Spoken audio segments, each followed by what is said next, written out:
man. What y'all punks want to do?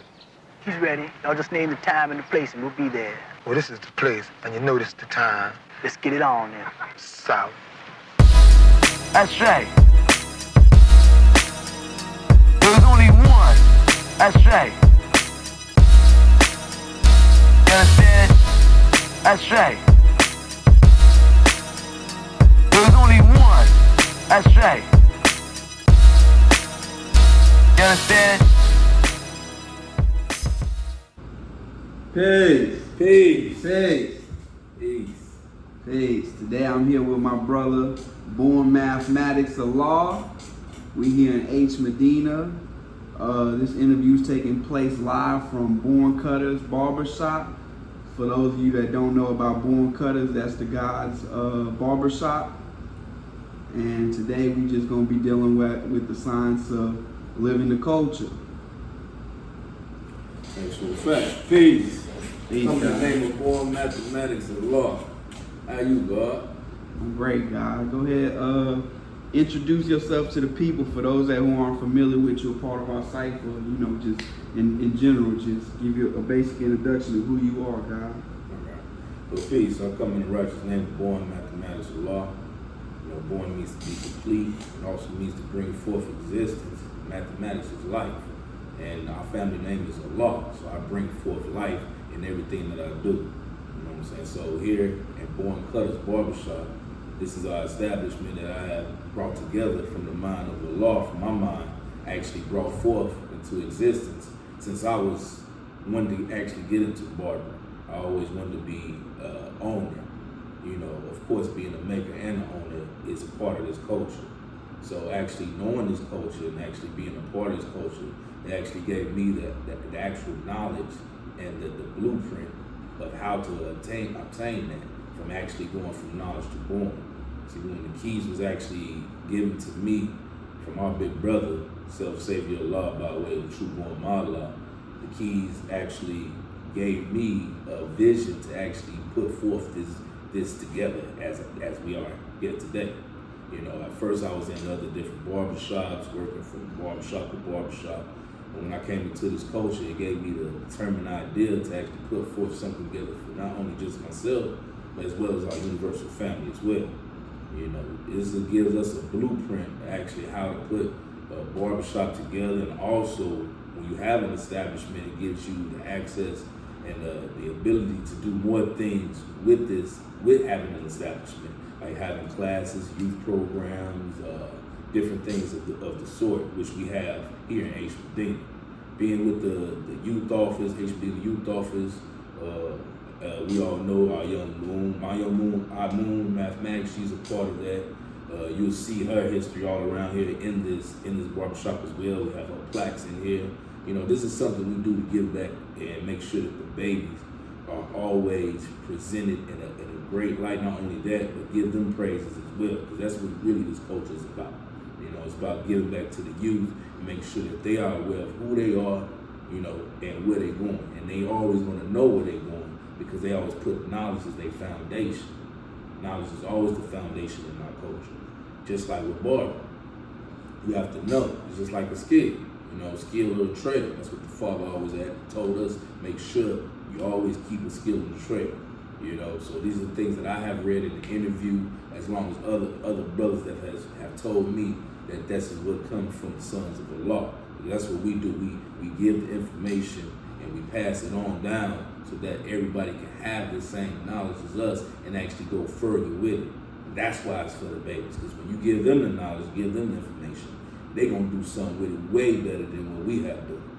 You see a lot of older people in our nation, or just generally, they become set in their ways. See, we're not come set in our ways, because our way is a righteous way, and it's always moving. And that's why with barbering, it's the same as that. It's the same as mathematics. Because when I cut hair, it's the same as applied mathematics. So that's really what it is.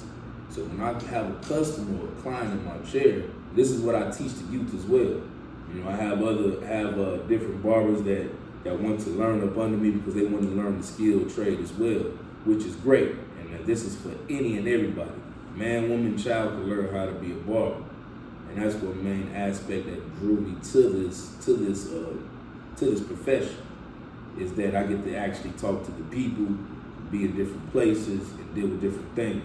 This is the cipher. Even when you're dealing with the head, because our head is shaped like a spirit. So when you coming at the head, you putting that knowledge within that cipher, you adding the knowledge onto the cipher. You know, not only by making sure that their head cut is clean cut and correct, but also while they're in your chair, you actually giving them knowledge, making sure that they get the information that they may or may not have never heard before. Being that, you know, knowledge is the foundation. You know, wisdom is to apply that knowledge, and understanding is to see that things clearly. That's the same thing within cutting. You know, you have to see the full haircut as it is. You have to place your guideline. The guideline will be your foundation. From that on, you apply your mathematics by taking the different guards that have actual numbers in it. And they all, you know, it goes from 0.5, well really 0 to 0.5 is in increments of 0.5, 0.5, all the way up till you get to 8. That's the highest guard within the, which is build or destroy. So you see what I'm saying? So it's either with you add on, you can also take away. That's same with barbering as well. And the thing with barbering is like there's so much you can relate it to life, and you can actually apply it to the kids, because the kids, they want to look good, especially with our youth today. They want a clean haircut. They want to make sure their minds are sharp as well as their hairline is sharp, right? So these are the things that you can relate to the youth to make sure they're on point with any and everything that they dive into. You know, whether it not even being just barbering. They can be anything, you know. They could be a basketball player, or a scientist, or a mathematician. Anything that they, you know, put their mindset to, you know, they can actually come to the barbershop and not only feel good and actually look good, they actually know what they need to do in life to be good and have that good orderly direction. I mean, all the guards that know me and that comes to H. Medina, they know this is the place to be. You come to Born Cutters Barbershop to get right and exact, not only with your haircut, but with the knowledge as well. You know, we have a lot of brothers that come through, so the clients, they already know the atmosphere. And that's one great thing about being a mega owner of this barbershop, of your own barbershop as well, control the atmosphere. You know, I can tell who or what comes in this cipher. You know, if it's right and exact, come on and add on. If you're wrong and you're not right, oh yeah, you already know where the door is. You know what I'm saying? So people already know and understand to the point where I don't even have to say anything, because everybody has agreed within this cipher that this is how it goes. There's no porkiness in this barbershop at all. People stop at the door when they come to this barbershop. No pork at all. You know what I'm saying? And we don't deal with any sciences that is not about the growth and development of the youth, because that is the main thing here. You know, I had just to give you a little history, I had a young guy, young black seed that came to the barbershop, wanted to learn how to cut hair, of course. All right, which is no problem, okay? But within my culture, within this culture that I have learned, not only you give them something of substance, of course your barbering is something that's gonna help you make money and things like that, but you gotta have the wherewithal, you gotta have the knowledge of yourself as well. Because if you don't have the knowledge of yourself, how you gonna know where you're gonna go? How you gonna know the things that you are able to accomplish in life? You gotta have that foundation. You can't just jump out into the world and just and whatever happens. It doesn't work that way. Everybody in the world has came to be through a process, and that process is learning. And that learning, the most important and the best education of learning is the education of yourself. So you have to learn yourself first and foremost. So that deals with identification. Who? You know, the first lesson in the first lesson, question our lesson is ask, who is the original man? So you got to know who you really are. Who is to identify. You know, if you come in this shop and you don't know who you are, best believe you're going to leave and you're going to know who you are. And not only know who you are, you're going to become even better than who you thought you were before. Because that's what it's about. You know, so me being a barbershop owner has given me a lot of access to the youth. You know, I could give out free haircuts to draw them in, to give them more insight of giving back and how this goes. We actually have done, you know, free haircuts and free give back out there in the Cooley homes. you know, which is Towards the night before school. towards the back night to school. actual fact, you know, and that experience, let me tell you about that. That experience was the best experience ever, you know. Being back home where I come from, in what we call God's Island, which is Gary, Indiana, I wasn't around anybody that actually had these type of ideas. I didn't have this type of mindset to put forth different programs for the youth. But being out here in H. Medina, getting this culture writings out, learning the knowledge of myself, they actually have have put me into the position to actually do this for the youth.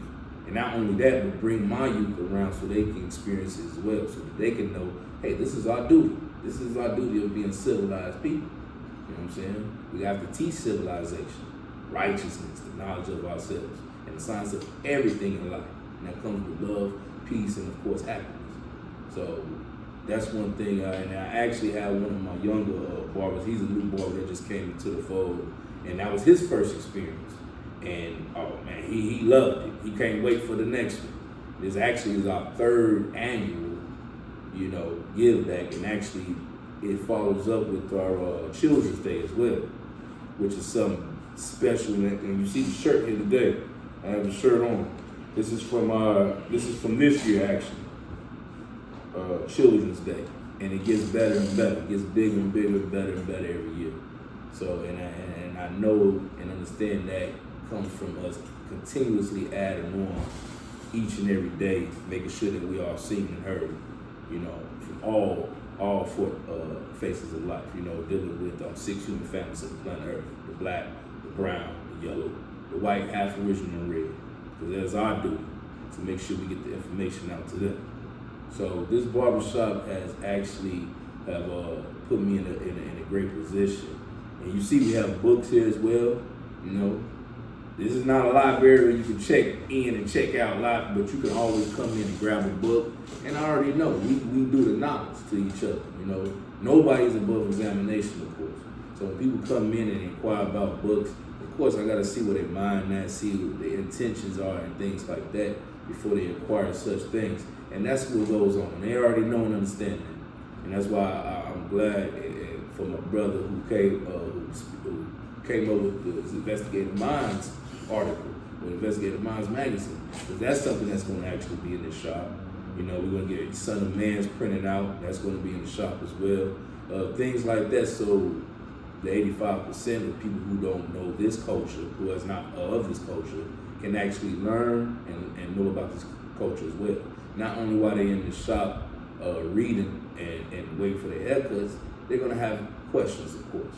And that's what we're here for, is to answer all these questions that they may or may not have, you know. So that's the whole point of conversation. And that's another thing. Any barbershop owners out there, you want to make sure you establish your barbershop within a righteous way of life, you know. And our way of life is mathematics. So you see everything around here deals with science and mathematics, dealing with the sounds that we put out here, you know, the music. It's always going to be it's a righteous word they're going to hear. Dealing with the TV. You know, I don't just play no mess. When you come here, you're going to see some documentaries. You're going to see something where you can learn knowledge from, where the kids can say, hey, what's that? What does that mean? You know, we got on different documentaries like What the Health and things like that, so they can know and understand what the food they put in their bodies. Because we all know that when you go to the school system, they ain't going to feed these kids right, exactly, right? And sometimes within even their own household. So by us being that, you know, being barbers, we actually we form a bond with our clients, especially with the kids, to the point where they'll probably listen to us more than they'll listen to them. So that way we have to be real careful about and mindful of what information we give to them. Because you on their heads every day. I mean, not every day, of course, but every week, you know, or sometimes 2 weeks. So but at the end of the day, they constantly see you. So you have to make sure that consistency is well welcomed by the youth, so they can be able to trust you and earn and ask those questions that they always want to ask. So when you get things like that, with the parents get to calling you, I have parents call me now. Oh yeah, you said, you told my daughter or my son about pork is not right and exact, and how they got this in it and that. Of course, I mean, I'm here to teach you kids, and I can teach you as well. That's what the whole thing is about. It's about bringing families together. Not to disregard or disrespect anybody's household. What you learn and what you teach, that's what you learn and what you teach. But at the end of the day, if you want to learn and do better, the chosen ones choose themselves. You have to be able to choose yourself. And that's for any youth as well. You know, it's a lot of things that we have grew up in tradition-wise, being with religion, being dealing with how you deal with social interactions. All these things are environmental and customs. But within this nation, in our culture, we have learned to actually know how to bring the youth together in a sense of bonding, You know what I'm saying? Bringing life and the word together, because the word is life. You know what I'm saying? So you got to understand that when we bond them together, we bond them with the words, ways, and actions that we present to them each and every day.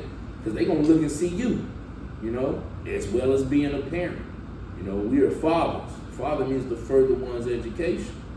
So if you're a father out there, whether you physically brought forth life or mentally, that's still your duty, is to further another one's education. So that's what we do here at Born Cutters. And being with the name Born Cutters, of course, born, being brought into existence, and we all some cutters out here. Because cutters is dealing with what? You're dealing with build or destroy. Because when you cutting hair, you building what? Confidence. You building layers. You building gradual fades. You fade to make sure everything right is at. And what are you destroying? You cutting down the barriers. You making sure the cuts is right and exact. Because you got to make a guideline, and you got to break down that guideline to fade it right. That's why barbering is dealing with mathematics. Because you're dealing with angles. You're dealing with gradients. You're dealing with symmetry. That's one main thing we deal with. That's why we say all minds are what? One. All sides have to be equal. You know what I'm saying? When we dealing with equality, you're dealing with both sides of the spectrum. Just like when barbers, you twist that chair into the mirror to make sure that reflection is right and exact. What you think you got to do for yourself every morning? Every time you see yourself, you got to deal with yourself first and foremost. So you got to deal with reflection of your own actions each and every day. So that shows whether you're going to what? Build or destroy. Because you have to internalize everything that you've done, everything that you are doing. Because that's the present moment. That's the best time we deal with. I mean, that's the only time we deal with. Because the past and the future don't exist. It really don't. Right? Past and the future don't exist. What are those? Memories and what else? Think about it. Memories and imagination. Your future deal with imagination and ideas, exactly. Things that have came to be here. Present moment is the time we deal with, to spearhead all of these things, to bring forth everything that is in existence to it, to be what? So it can be seen and heard from each and everybody. So that's what we do at the barbershop. That's what I do as a proud member of the 5% Nation. This is what I do. This is what my duty is. And we have all agreed, to teach and teach some more. As my big brother, True Born Mala, always have told me, has always taught me, is always teach some more. So that's what I constantly do. Born Mathematics of Law. My young moon, I moon mathematics. I got my young gods, Jaki Born Law, Prince Messiah Law. These are the youth that I have brought into this culture because I had to make sure they had it right and exact. Teaching my black women, and making sure that they are part of this culture in every facet that it could be. So here in H. Medina, we are definitely part of the universal family of man, woman, and children, and we actually come together to make sure everything is right and exact for the betterment of the youth, because that's what this culture is about. So if you know your culture, the culture should know you. You know what I'm saying? Because that's what it's about. Go ahead. Tell the people about your journey in regards to you getting the knowledge yourself, because I know you mentioned the fact that, I already know your history, but for the people that don't know, the fact that you're from God's Island, which is Gary, Indiana, for anyone that doesn't know. What was it like coming out here and getting the knowledge? Like, how did that happen, guys? Great question, bro. Great question. Let me think. back in, I want to say, back 2014, 2015, I got sparked. Okay, so my introduction to the culture was kind of similar to a lot of other individuals as far as you know, the music, of course, the internet. You know, I was in search of myself, knowing that I didn't have it all. You know, I was going through ins and outs, you know, searching for that mystery, of course, you know. So at the end of the day, when I got sparked, I reached out, actually. That's why I actually love the quote where it says, you know, the chosen ones choose themselves. That's the best thing ever, because that's right and exact. No one has, you know, coached me into this, or no one has, you know, forced me. This is not about force. So when I learned and I heard it about in different songs, of course, you know, I heard Wu-Tang like everybody else, Jay Electron. I heard these songs. I never heard about the black man being God. You know, I knew the black man was great, but at the end of the day, but at the same time, when I got sparked by a God named As Son of Law. As Son of Law back in Gary, Indiana, God's Island, around 2014, 2015. So when I met the God, I actually built with him on the line, on the phone call a few times. And one thing he told me was like, this culture is taught from mouth to ear. So we can't keep doing these phone calls. That's one thing that actually showed and proved to me that, hey, this ain't no joke. Because anybody else, they be like, yeah, you can talk on the phone or just come to this place, come to that place. At the end of the day, he sparked me to the point where I wanted to go to my first parliament. I wanted to go to my first rally. So he actually took me to my first parliament, and that was in 2016. He took me to Now Allah Power, which is Indianapolis. The guys call it Now Allah Power. So my introduction to my first parliament was a little different than it is now. You know, it was a lot different. It was a lot of things that wasn't right and exact, which is, of course, has been cleaned up, of course, since. But at the end of the day, that kind of put into me, like, I have to go further with this. You know, I have to know the culture, so I have to reach out further and further to really get to the who's pretty much, you know? So going back and forth, dealing with, you know, unalike and just wanting more for myself, I decided to move to Houston, H. Medina, to get out of the trials and tribulations I was going through in God's Island, which is Gary, Indiana. Not having a family, a universal family, of course, not having the right exact teachers, not being around brothers and sisters of this culture that really putting their all into this culture, that giving everything that they have for this culture. That's what I decided I wanted to be around. And I didn't get that in Indiana. So what I did was I decided to move to Houston. My brother stayed out here, my physical, of course, stayed out here with him a few times, for a few years, until 2017. It was a matter of cipher, knowledge of law go. That's when I decided to actually stay here and be a resident of H. Medina, Houston, Texas. So since I decided to be a resident and decided to stay, I said, okay, I gotta find a universal family here. Because I was still reaching back to add son-in-law back in God's eye. So what he told me, he said, hey, you need to holler out the God that sparked me and that taught me. I said, well, who taught you? He told me about a God named Born Logic. Born Logic. He's the Born Logic. He's to the God. That's my man right there. Indeed. So Born Logic. South Asia. Indeed, South Asia.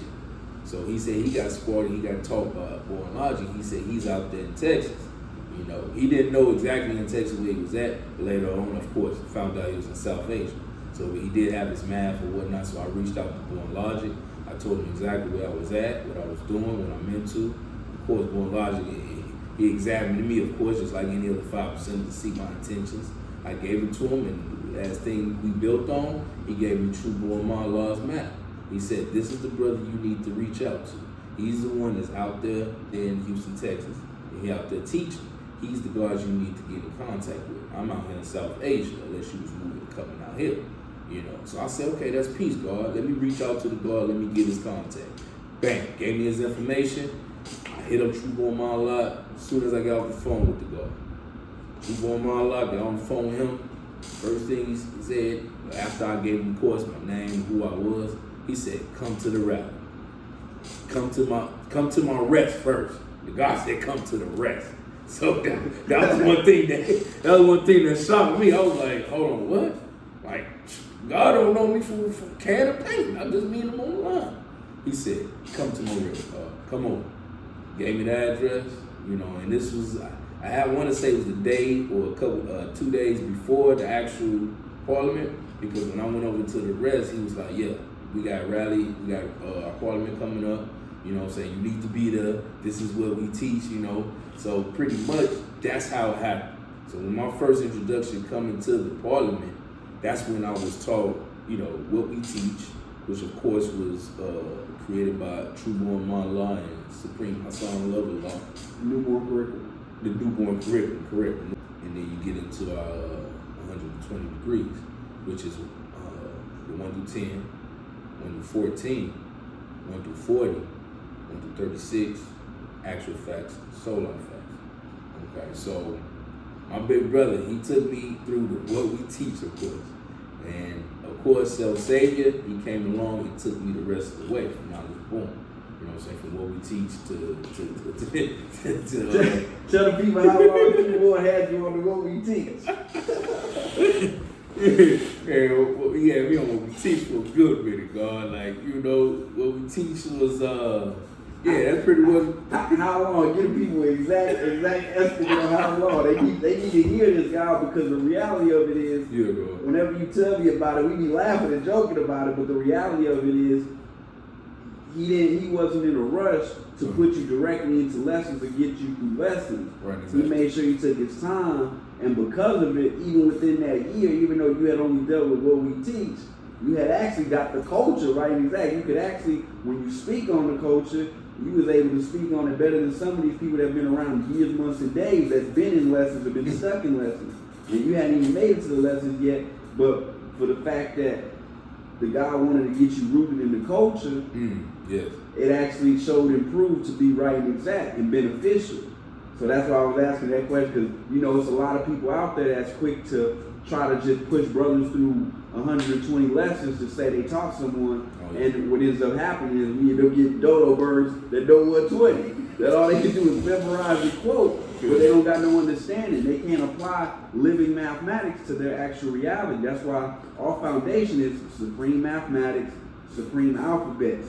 And like I say, when brothers actually become culturally rooted in those things, are keys, the gold keys and the silver keys, then it just creates a better being rooted, because it's not rooted through 120 lessons. You're getting rooted through the actual culture of the 5% nation. Like you said, learning the what we teach, what we'll achieve, the history of law in the 5% nation, the 3-day fast, supreme mathematics, supreme alphabets, picking or praying your righteous name, the enlightener, a basic brief breakdown of the science of our universal flag, and then after that, you actually jump into lessons. And even before then, you still have a bunch of other cultural tenets that a lot of people have not been taught, or they don't get taught, and they never heard because these teachings weren't kept and maintained as they should have been. That's why we're so thankful here for True Born taking time out his history and Quran to make sure that he collected everything that was right and exact and actually maintained these things, got with his older brothers, you feel me? And we don't have to go through the headache or the struggle of dealing with a whole bunch of poor knowledge like a lot of people do. Like a lot of us come into this culture through poor knowledge majority of the times. Like I know I received poor knowledge when I first got introduced to this culture. However, it took me getting rooted that it allowed me to clean that poor knowledge up, and not just clean it up because someone said, hey, that's not right and exact. Because that's one of the things I love about our cipher out here. We get a lot of people misperceive how we actually are. They perceive us as people that just tell people they're wrong and stuff like that, when in reality we don't. We show and prove what's right and exact. And like I said, I know when I was first presented with the proper knowledge, no one told me I had to correct anything. No one even accused me of being wrong or incorrect. They simply presented me with the information, And they said, do the knowledge. And from there, I was able to weigh up, like you said, weigh the atmosphere of proper knowledge and poor knowledge, and I was able to come into the realization that that which I previously had wasn't actually right and exact, not because it didn't align with the majority, because the majority rules doesn't equate to proper knowledge or reality. It was a simple fact of when these things was weighed in the atmosphere and measured, the proper knowledge showed and proved to be correct. And it showed and proved to contradict the poor knowledge, because the poor knowledge actually contradicted itself once I came into the realization of the proper knowledge. And like I say, so a lot of people don't get these cultural tenets and become rooted in the actual teachings, such as, like I say, things like the science of the seeds, the science of the 6 human families, science of the clock, science of the 28 galaxies and the 13 universe. Like, these are all cultural tenets that every 5%er must have, not should have, must have, because these is all a part of our history and Quran as a people, as a nation. And when you have these things, not only does it make you a better teacher, and it makes you be able to relate to people, places, and things at a more precise rate. However, it also deals with the origins of this nation, because these aren't made up teachings that just came about later on in our nation's history. These are things that was actually taught by the 13th man himself, who we know as Allah. So but once again, a lot of these teachings weren't maintenance and properly given. A lot of these things became private stock, and people started hoarding the knowledge, or people simply didn't come around the individuals that had the proper knowledge, and they went with the majority. And because they went with the majority, they missed out on a bunch of key blessings that was in the midst, but they didn't receive it because they wasn't in the midst of those set ciphers, of the brothers of the sons of Allah, who actually had it right and exact, not just the people that proclaim to be 5%ers for year, months, and days, but the ones that actually was true and living and lived this culture out to a T, to a needle point of perfection, because they actually dealt with the proper knowledge. And from dealing with the proper knowledge, they was able to build a proper foundation. And from that proper foundation, eventually what happened, they was able to live a proper way of life, what we call natural way of life, utilizing our supreme mathematics and supreme alphabets. And like I say, these things is important because a lot of people nowadays, and I'm not pointing any fingers or singling just any specific individuals out, I'm just talking about the state of our nation in general. Like, it's a lot of brothers and sisters that will be quick to try to give someone lessons. They'll, just upon me, what's your name? Oh yeah, God, yeah, you know, knowledge degree, who is the original man? Like, there's nothing wrong with breaking something down to show and prove the science of our culture. However, the reality of just giving someone a lesson, or a degree, I should say, because it's 120 degrees and we have to make them lessons by being actually able to apply them. By giving someone these degrees and have them memorize them and read them, and like that's it's backwards, because they're not going to gain no insight of clarity from those degrees the same way the Muslims and the NOI of where these degrees came out of, the mosques. Right. So, you know, Allah took certain degrees and he corrected them because he didn't change nothing. He corrected what needed corrected, and he left alone what was, you know, what was right and exact. He said, all right, and it's it. He gave it to some. But before he gave him that, it was supreme mathematics and supreme alphabets. And it was the cultural tenets of the 5% nation. The 120 degrees is just supposed to be a blueprint or a navigation system of different questions, answers, and statements that apply to probable situations in life that are reoccurring, because there's nothing new under the sun. So a lot of these degrees or lessons that are mentioned are actually reoccurring events that someone could fall victim to, or someone could rise above simply by paying attention and doing the knowledge, and most importantly, utilizing our supreme mathematics to actually unlock the doors and unlock the lesson within the degree. Because there's multiple lessons within degrees. You got one degree that talk, like for instance, you just bring up the science of who is the original man. Within that said degree, it just mentions 7 characteristics or traits of who the original man is. And every single one of those traits mentioned is a lesson within itself, because it takes stages of qualifications in order to get to the next level. From original, like I say, to the Asiatic black, to the maker, owner, the cream, father, God of the universe, and so forth and so forth. Like, it's actual stages of qualifications that brothers must go through, and that's the purpose of why I say it's a magnificent thing how you got it as well, because you wasn't just thrown into something, like you said, nothing was about force, nothing was about persuasion, nothing was like, oh, here, God, you need to get through this, because a lot of people will try to do that. Yeah. However, by you not taking that easy route of just memorizing some lessons and actually becoming rooted in the culture, it's like you really got the culture. And you actually live it out every single day, like you said, from not just your black woman bearing witness and you having babies that you done brought physically into the nation through creating life and giving them righteous names, and they come around to the rallies, all the way down to look at your youngest moon. She's the first one to acknowledge 120 lessons as a child here in H. Medina. And that's all praise due to you, because you was the one that planted that seed in her mind. And you was the one, like you said, that was a father that furthered her education and made sure you took things from knowledge to born accordingly with her. Because it's not just like you stuck some degrees in her face and was like, you need to learn this. Nah, you did like how you was taught. You gave her the culture. You let her come amongst the universal family, and she chose this for herself. And in her choosing this for herself, like everyone's, like we all heard saying, if you know better, you'll do better. And her coming into the knowledge of this magnificent culture, she was able to do better by applying herself. She was able to take things further than what we live, or are probably going to be able to take things, because every generation is going to get better. Not just has to get better, every generation is going to get better as long as we do our duty as fathers and mothers of civilization, and making sure and maintaining and ensuring that this nation constantly progresses on a collective level, not just the men of the nation. Like you said, man, woman, and child, we all have to progress collectively. And like I say, one of the things that I love about here is the fact of we do just that. We don't count no one out.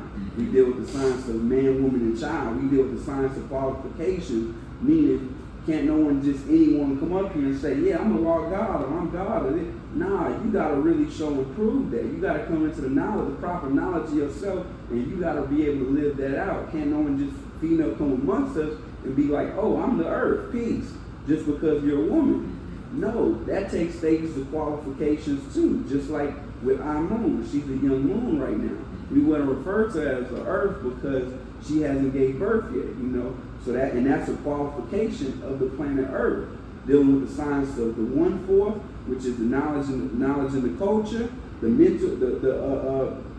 mental aspect of things, and then the 3/4, which deal with the science of the physical powers, the ability to bear life. And that 1/4 and that 3/4 together makes 4/4, which makes one whole. It makes a complete what? Earth.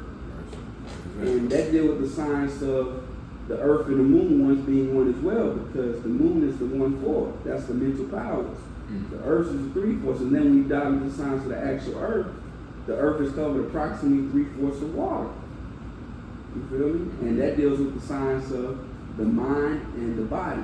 The body is approximately made up of what? 3/4 of water. You feel me? Exactly. However, it's only one factor that actually determines every single thing that we're seeing physically. And that's the mind. That's the mental. So we have to utilize our mind in order to live a natural way of life. And in doing so, like I say, that's like you said, how we teach others. That's why this barbershop is so great, because like you was mentioning earlier, and I bear witness to it because I come here. I'm not here every day, but I come here often, and every time I come in here, like you said, we don't just be playing crazy music that has these negative influences on the young minds and that just leave someone with a dumb state of being. We actually, like you said, you play conscious music that's right and exact, that actually has a message or a correlation to something that deals with improvement in someone's life. When a kid looks up in the TV, they're not just caught up in some baby-fied cartoons or some ignorant reality shows. Like you said, you actually showing different types of documentaries and health series and all these things that for those who pay attention and who want better for themselves, they become inquiring, the inquisitive mind. Like I said, we got the Science of the Magazine that was aimed for those youth that have those investigative mindsets. And the purpose of me formulating that magazine was to be able to cultivate the children with that investigative mindset and give them a platform to increase that knowledge that they're seeking, that they're trying to obtain, that different things that is going to add meaning and value to their lives in the sense of health, knowing about their home planet, environment, their home circumference, knowing about different social levels, dealing with society, dealing with things like how you talk about in regards to being a barber and being able to actually offer someone an actual skill or trade that's not only beneficial, but will stand the test of times. Because you got all this stuff going on nowadays with this artificial intelligence and all that. I know one thing, ain't no robot gonna be able to cut no one's head. Nah, not at all. That's something that's, like I say, that's gonna stand the test of times, and I see it. And it's not just, like you said, it takes certain people just do it just to do it.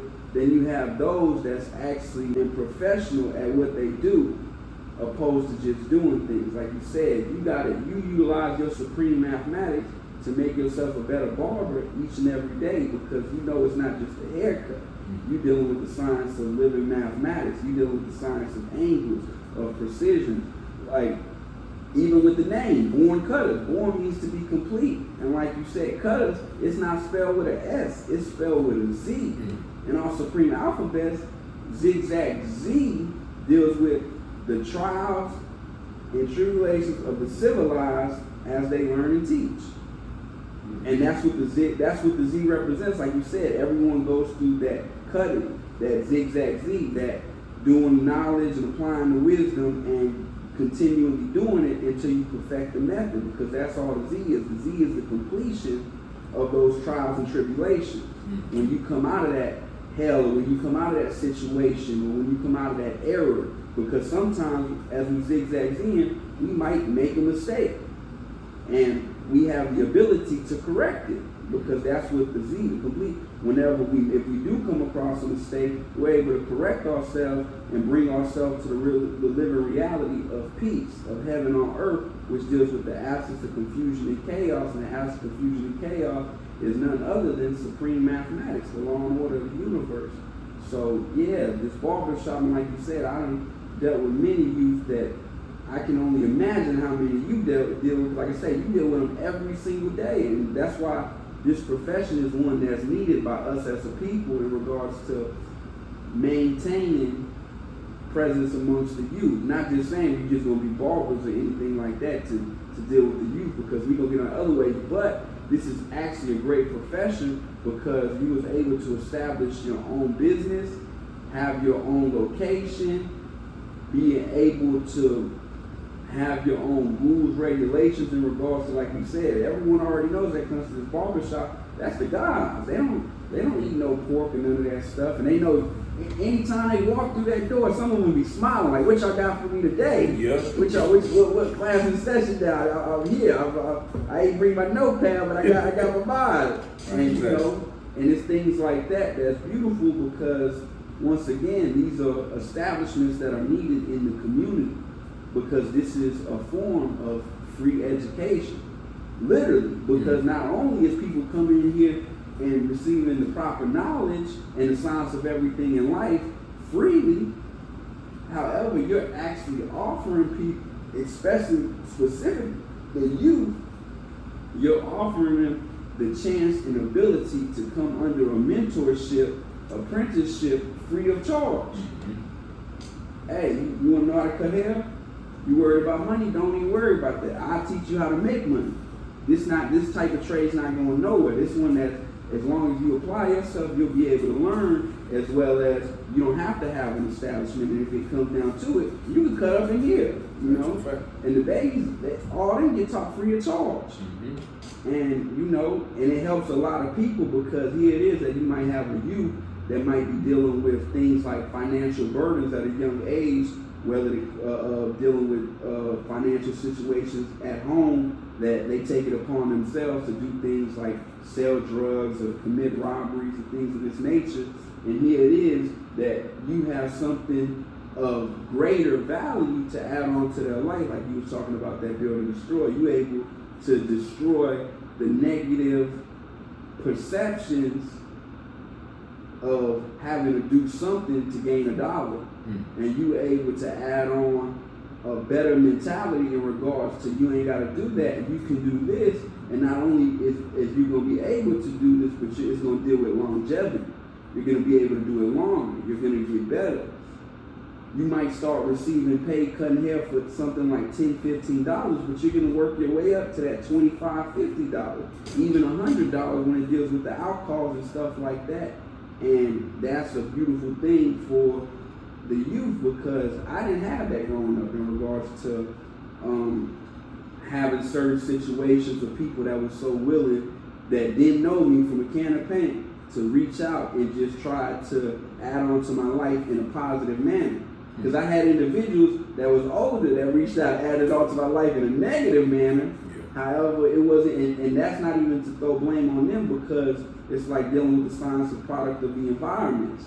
A lot of the times, people become content and complacent with the environment that they're in, and they just repeat the cycle. And that's why us as poor righteous teachers, we was taught to go amongst the people and teach, like you said, teach, and teach some more. That way we can teach all that negative mentality and that devilishment away in our communities. And we teach by first being the what? The living example. Today's Supreme Mathematics deals with knowledge culture. And in order for others to know what this culture is about, we have to know what it is first. That way we present it and represent it correctly. Always in action, show, and prove to be natural, true, and living, according to living mathematics, because that's what our culture is. Our way of life is supreme mathematics, and not just any form of supreme mathematics, but what we call living mathematics, because we live out supreme mathematics each and every day in each and every way. That's our way of life. That's how we bring things to its natural state and its completion, by taking things from knowledge to born to ensuring that it gets added on to the cipher correctly. And like I say, and like, yeah, guys, shout out to you though for sure, because like I say, Moon, that's your work, God. That just show and prove, like science, like I said, that whole you being put in the newborn curriculum for so long and not giving any lessons, and it just showed the beauty and the benefit to how that actually worked out, because here it is. You're not a pooper. Within the time frame of you coming into the knowledge of yourself, you was able to not just come into the knowledge of yourself, expand your universal family, because at that time, Jackie and Messiah wasn't here. That's true. It was just you, your black woman, Moon. And you was able to bring them out here, not just, you came out here first to scope the land, you know, like any man does, do the knowledge, and then once you say, you know what, I can do this, you was able to bring your family out here and get rooted here in Houston and come into the knowledge of yourself and progress, like I say, from having that trade of being a barber to actually being a business owner, a barbershop owner. You're not just paying booth for rent. And it's funny how that played out too, because I remember how it happened. I know you do. You remember how that shit played. Yeah, and it had, like you said, at the rally, it had to deal with being in a place of different chaos and confusion going on in another person's establishment. And the thing about being under someone's establishment, in the sense of working for someone or having a chair at another barbershop that you don't own, is you can't really dictate what goes on, in the sense of like how we said, you know, we could say, hey, ain't no pork coming up in here. However, over there, you can't dictate the 85ers of I love these pork chops and all this pork this and pork that, and you know the heavy pushing of these different mystery religions and ideology, because it was a whole bunch of goofy stuff that was going on in regards to not just the pork and the mystery gods. It was mystery concepts, conspiracy theories, just ignorant conversation where people would just argue with each other over the most frivolous things, and you was never really even caught up in none of that, you feel me? However, it just took doing the knowledge to the way of life and you was living and the culture, and understanding that your way of life and their way of life, it didn't match up. And then, like I said, you took it back to that knowledge degree and say, nah, I gotta be the maker and owner for my own stuff. You feel me? Because that's big, and that's why I love coming here, God, because I know all the effort and dedication and work you took to get this type of establishment, God, and this motivation. Because, like I say, you really exemplify that knowledge degree and being the maker and owner. You had to make a decision, and you showed and proved that the decision you made was right and exact. And you took ownership for it, and because of it, look at you now. Because that's what happens with a lot of people dealing with the science of the 85. They don't have the knowledge of their true culture. They have a knowledge of a culture that was given to them. So they're already placed with seeds of doubt. When they hear things like ownership, they don't want to have ownership, because ownership deals with accountability. And a lot of people run from accountability. Opposed to us as a nation, we embrace accountability, because we say we do what? Everything right and exact. We're righteous. We're not holy. We're not here to preach you a word. We're not preachers on camping out people's stoops and steps and trying to run down on people and ball them with knowledge. No, we're teachers, and we do everything right and exact, and that's how we're able to teach. Because in us being right and exact in our ways and actions, in our manner, in our deliverance, when we do speak, it magnetizes the people, because they're looking, a lot of people, like one of the things I always heard is everyone wants peace in their life. So when they see someone else that isn't living in a world of chaos and confusion, and they have law and order to their demeanor and their environment, and every time they come around, they have good energy, they're confident, they're progressing in life. The 85 is attracted to these type things. That's what makes us a piece of the magnetic, because we're the most progressive. So that progression is actually what attracts the people. And in attracting the people, once again, before we even open our mouth to speak, we're already teaching and we're already attracting the people, because they're becoming attracted through our ways and actions. So this is the importance, like you said, for us doing the knowledge to everything and ensuring that everything is done correctly, right and exact, not accurately, but precisely, because we're a precise nation that deals with precise calculations of how we utilize these supreme mathematics. Certain keys have to be utilized at certain instances, whereas other keys have to be held off until things take place. Like you said, dealing with the science of build and destroy. Sometimes you might have to start with destroy. Sometimes you might have to build something up in order to destroy something. For like science of health, you feel me? You got bad health habits. You're gonna have to build good health habits in order to get rid of the bad health habits. But if certain things like, let's say, cavities or certain type of diseases, you might have to do away with certain things that are making you sick in order to build that health. However, it just takes us being wise, and not just all wise, because we're able to be all wise in dealing with supreme mathematics correctly, not just being able to apply one key, but we're able to apply all the keys that was given to us and do so in a proficient manner that's actually useful and effective, and actually gets us towards the goal that we're striving to attain. National consciousness, community control, and of course peace. You know, that's what we strive to change. Just to add on to what you were saying, you're right about that, God. I mean, just the whole process of me learning and obtaining this barbershop for myself, you know, me choosing to be that maker and owner and establish this barbershop. The same exact way when I came out here, God, and brought my universe out here to be a part of this culture as well. You know, I came out here to do the knowledge, you know, and then I chose for myself, like, hey, this is what I want my universe to be a part of. Man, woman, child, having a righteous mind, being collective individuals of a collective.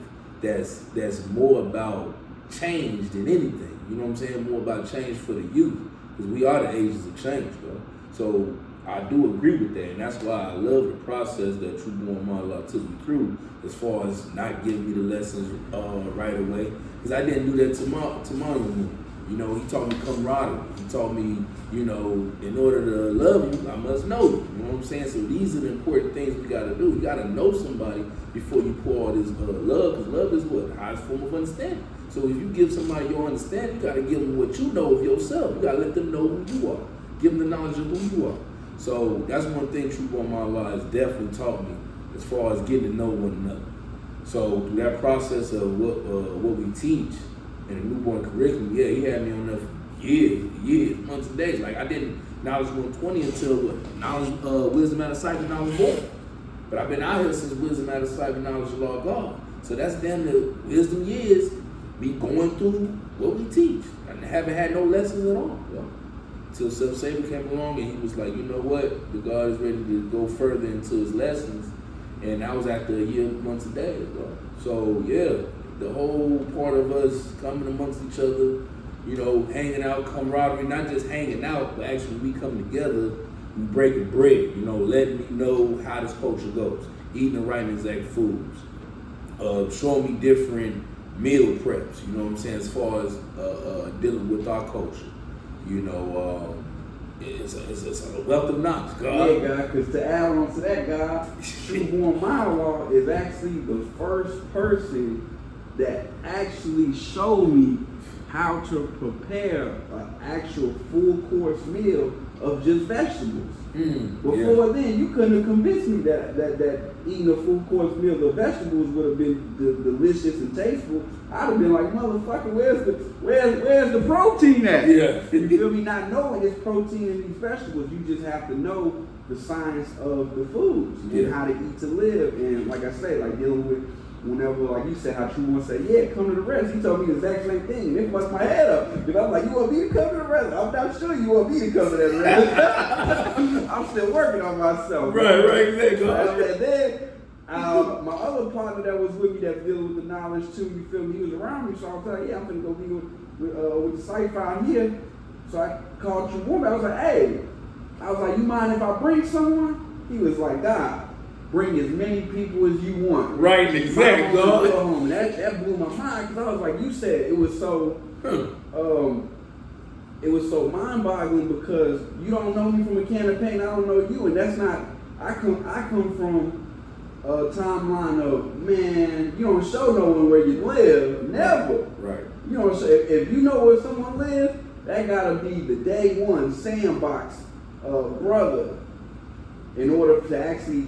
Or be up in someone's house and stuff like that. So when the God invited me over, it was mind-boggling. And then not just when I came over, I met all of y'all. Yeah. And everyone embraced me with open arms. They no one judge me and be like, hey, what if this motherfucker came from? And, you know, hey, you gotta watch him. Hold on. Right. Nah, it was all love. And like I say, when everyone left and I stuck around and God invited me over, he was the first one to actually showed me how to prepare a full course meal dealing with vegetables.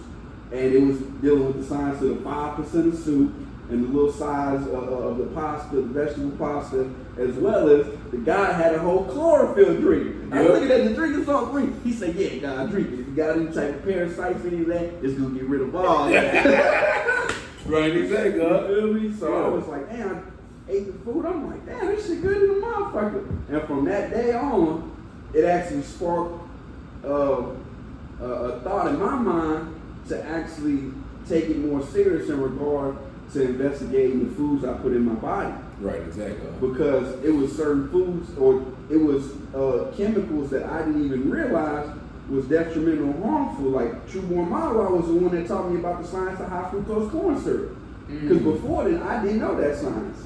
Because I had never really just investigated into the science of foods, dealing with, like I say, me being incarcerated and other stuff. Like I had cut out drinking sodas and all this other stuff. Like I ain't drink sodas in a minute, do things like that. However, in my mind, I thought I was being natural by drinking these unnatural juices that was have no juice or little juice at all, probably about 2% juice in them, and the rest is high fructose corn syrup and all these other chemicals. Yeah. The guy was the one that really took me when I was born in the science of the dietary laws. Like I knew the science of, you feel me, no pork, no shell, all that type stuff, but when it came to the actual the nitty-gritty science of other things you should watch for, the space age porks and the byproducts and all that, like I heard about different byproducts dealing with like the pork, like I said, like certain pork byproducts like gelatin and stuff like that was put in certain type of pastries and gummy worms and stuff like that. Mm-hmm. But I didn't know about the monoglycerides or different forms of lard or other forms of pork that's used throughout the pig's body that they give these fancy or these creative names to, motherfucker, unless you go research it, you're not even gonna realize you're eating pig. Yeah. And it's a lot of people that have a misperception on the science of why we don't eat, not just of the flesh, we don't eat it at all, because why would you want anything that comes from something that is a house for parasites and diseases? Right. You feel me? Like when we was dealing with the science of the rally that one time, and they was giving out free food to the babies dealing with the chicken pasta, and then they had that cornbread, but they had the cornbread wrapped up in plastic. Mm-hmm. And I said, hey, hold on. Who made this cornbread? Mm-hmm. They said, oh yeah, I said, does it contain lard? What type of byproducts did y'all use to lock it up? And because I had knowledge of these things, I was actually able to ask the right questions. Where the dude was like, yeah, you know what? Yeah, you might, that might not be right exact for you, because it definitely probably doesn't. Where'd you get it from? Nikki Soul Food? Oh, hell no. You definitely ain't eating the cornbread. Yeah. So things like that. And it was through getting rooted in this cypher where I actually got a bunch of those blessings, like I say, dealing with the dietary law. And around that time too, Born Self had just been born, so I was able to, because I already knew when he was born, I already had it in my mind, like, man, I can't feed him this bullshit that's out here, because I didn't eat the bullshit like McDonald's and fast foods and stuff like that. However, I had barely started diving into the science of food preparation and exactly what type of foods to prepare. And like I say, upon meeting the cipher and getting with True Born as well, he took me through the science of just preparing different meals. Hey God, whenever you do, how to make proper soup and stuff like that, how to make broth, how to boil it correctly, how to prepare these foods, what to mix them with and what not to mix them with, because certain foods counteract other foods. Mm-hmm. A lot of people don't know that. So he was actually taking me, going through the science, and one of the things, it wasn't over the phone. It was always, every time I came over, I learned something new. Yeah. Because like I know, the guy gonna keep you there. Oh yeah, dog. Ain't gonna be no phone call. God damn it, it's real. Yeah, dog. Many nights I remember this being put, dog. You couldn't go nowhere. And it's crazy because it's like, it turned out to be a blessing now, because it's like you learn so much within that time frame of being what we call being kidnapped by the dog. But you there all day and all night, everybody is up, dog. Nobody going to sleep. Everybody just building, drawing up everything that's being given from my big brother True Born Marlon. And that was a great thing as well. And not only that, some of those nights we'll have the babies over. So the babies and kids, they'll get to mingle with other kids of our cipher, other babies of the cipher. So, because that's one thing that he taught that actually was opposite of what I grew up in. Like, he taught us unify, like uniting the black families, you know what I'm saying? And that's what it's about. That's why he was always about bringing us together. Come on through over here. Oh yeah, bring some more people, like that. Make sure you bring a baby, make sure you bring a student. Exactly. If not, stay your ass out until you got something to bring. Yep. And like you said earlier, like we so used to being divided. It's like I see a person like, oh man, what he on? He might be on something different. Someone has ultimative and different intentions. Yeah.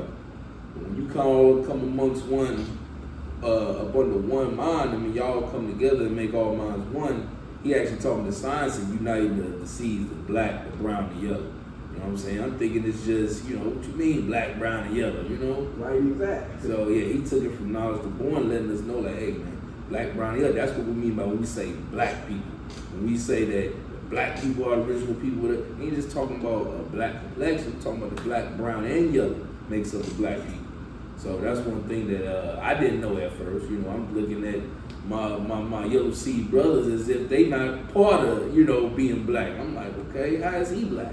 But actually, he took me from knowledge to born and actually showed and proved that. Even my brother right here, going through the science of the Tainos and different tribes. But we the tribe of Jabbar, you know what I'm saying, the intellectual warriors. He brought me the science of that, teaching me the science of who we are and how we're not the tribe of Shabbat because we're not Muslim. You know what I'm saying? We're not the Muslims. We already know. We showed and proved who we are, being all wise, right, and exact.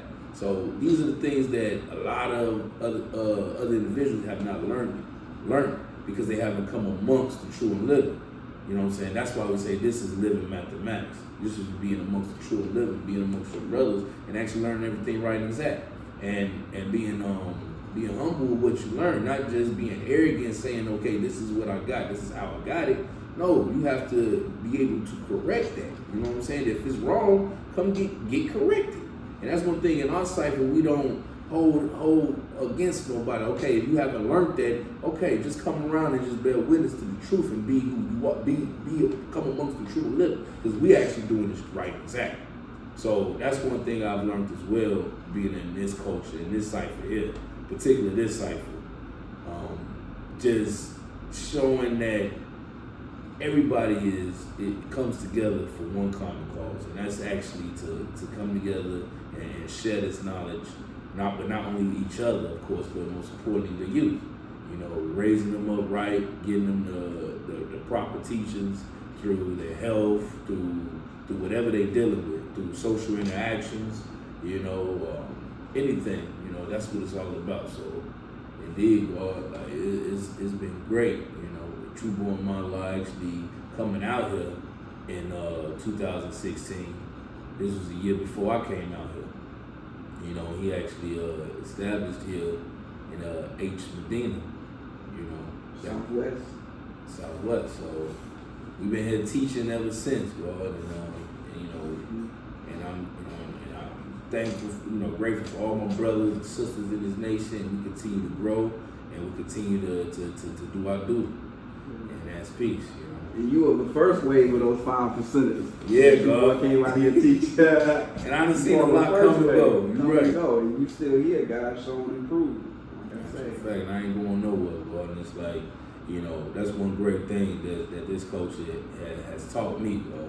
It's like you have to know yourself first.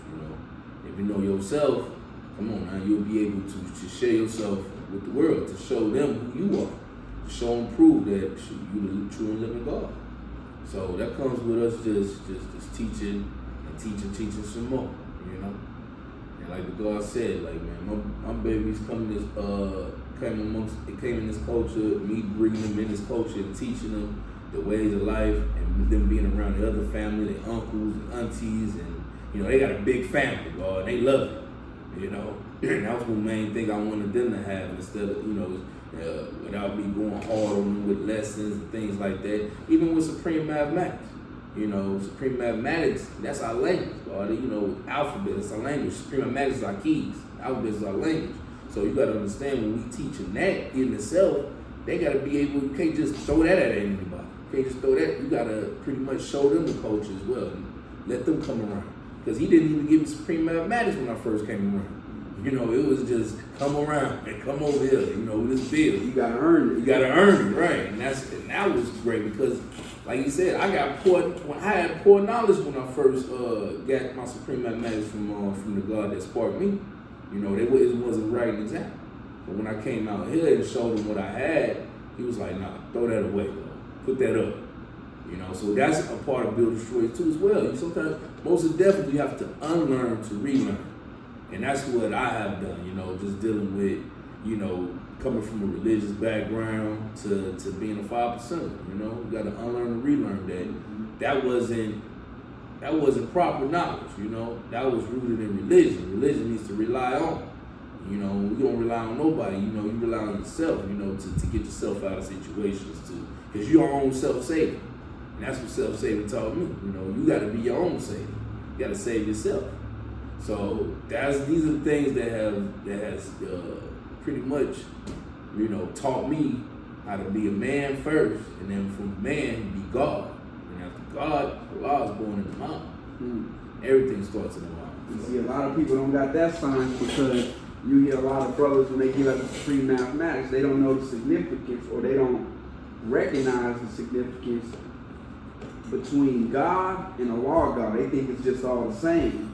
You feel me? And it's not. It's certain things that was actually taught to the first generation 5%ers that they held on to and they maintenance and they made sure other brothers got it. And not only did they make sure other brothers got it, but now that it's here, you know, we always deal with the science of review, renew, reveal, because we gotta renew our history every single day. And we gotta do that with the information as well. The things that make supreme mathematics so supreme is no matter how much you review it, it's never gonna be an error as long as you're dealing with the proper knowledge. You feel me? Right. Because like I say, 7 isn't just God, it's a law of God, because any man can be a God, but every man can't be a law. And it's a lot of people out there that have this religious mindset of the only law was the man, the 13th man, the one who came in between 1963 and 1964 and raised the youth of Harlem. That was a law. That was the exactly. He was the 13th man. He made himself known. And after, that's the science of the 28 galaxies and 13 universes. I'm not going to get too into it, but for those who know the science, one of the ways I like to break that down is you got to think about it. The law was first. He taught who he taught, and in teaching who he taught, the root had to come back, and that's what made him the 13th man, because he was the first and the 13th. Right, exactly. And even then, in those times, we have documentaries, and like I say, the Children of Harlem, 1967, the French documentary with God Supreme in the classroom, with A. Beaker, the first generation 5%, he's speaking before the interview starts. You have all the children reading the interviewer, peace. My name is Allah. Peace. My name is Allah. Peace. My name is Allah. And even A. Beaker stated it before the interview started. You know, this is the work of the sons of Allah. And he said, you know, the children, they all come in the name of Allah because this is our family name. This isn't something that was used as a title to become religious with. We know who Allah is. It's only one Allah. But the same way it's only one Allah, it's only one born mathematics Allah. It's only one born almighty Allah. It's only one serious mathematics Allah, self-savior Allah, true born mind Allah, so forth and so forth, because every single man, every single woman, every single child has to come into their origins in this universe, dealing with the science of who is the 5% on this poor part of the planet Earth, and dealing with our nation and ruling ourselves. And like I say, even if someone wants to have a similar name to you, that's only part of the collective, because every single man, everyone is weighed by the individual scales of justice according to their ways and actions. You feel me? I can't be weighed according to your ways and actions. Not in the sense of, like I say, being perceived on face value. Like we brothers, of course, whatever I do is you're gonna be affected by it in regards to whether it be someone perceiving or having a misperception or representation. If I choose to misrepresent us, then of course it comes back on the collective. However, this is the science of how the nation is always 100% right and exact, because an individual can be in error that doesn't make the collective in error. Right, exactly. Because it was an individual that made the error, and it's an individual to clean that error up. And then that's, like I say, by him being able to clean that error up, it also adds on to the collective of us knowing what to do or what not to do. And it strengthens all minds, and that's how we do the science of all minds is one, by being rooted in the proper knowledge. And like I say, yeah, that whole God, Allah, God, I don't waste too much time telling people, because if you don't know by now, you're never gonna get it. And like you said, especially dealing with the science of teaching the young, that's the main thing we promote out here.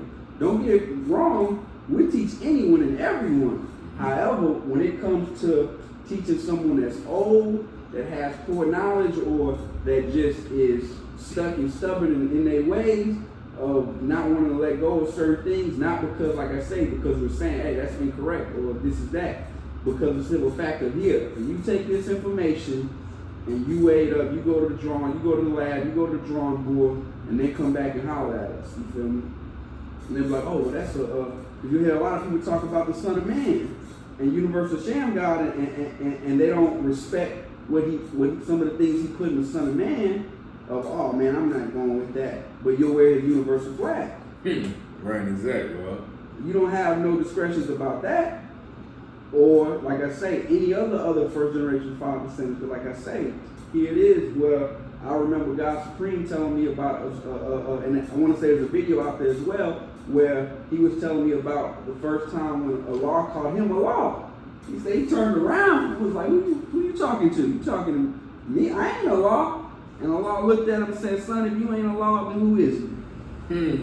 Right, exactly. So it's things like that where I'm able to verify different things through different sources from people that I didn't meet because I didn't have the opportunity. I wasn't born in 1967 or around that time frame, but we have that recorded history of those documentaries, those interviews. And then I also have living sons of Allah who actually did walk and talk with him, who was there, who can verify, yeah, these are some of the things he did. And you have other people that's dissatisfied that want to take away and that want to make this a religion and want to put Allah on a pedestal in regards to no one is ever going to reach or attain the level that he, like, what are you talking about? Then what type of nation are we finna be? You're right, exactly. Now it's always respect and salutations to Allah because he was the only self-taught man. We're going to always respect that. However, he taught his sons how to be true and living gods. He taught them the science of everything in life. What kind of man with that much knowledge and understanding would erect a nation and leave them stuck in just knowledge and wisdom? If that's the case, he would have never gave them the science of the clock. But a lot of people don't have that science of mastering the cipher and stepping upon the square. That means going outside the realm of reality of knowledge and wisdom and coming into a proper knowledge and understanding by being actually able to square off the truth. Because in the alphabet, it's what? Truth or square. How does the truth get squared? The truth is the what? That the black man with the proper knowledge of self is a law of God.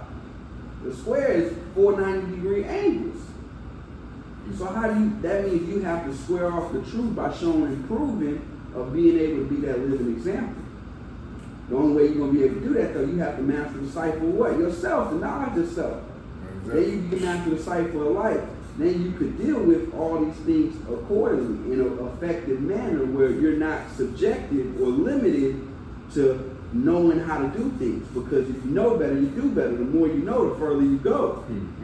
And knowledge and understanding is one and the same because the same way knowledge is infinite, the understanding is infinite. It's going to keep growing and developing, getting greater and greater. And it's going to all come back to the what? To the knowledge. Because the more you know, the further you go. You're going to keep going further as long as you keep increasing that knowledge, the proper knowledge. Because if you deal with poor knowledge, that might create stagnation or it might make you decline, whether mentally, physically, financially, whatever the case is. So we deal with everything from a standpoint of being right and exact. And like you said, not because we're arrogant or not because we feel like we're better than anyone or not because we feel like we're more correct. All these things are subject to being shown and proven.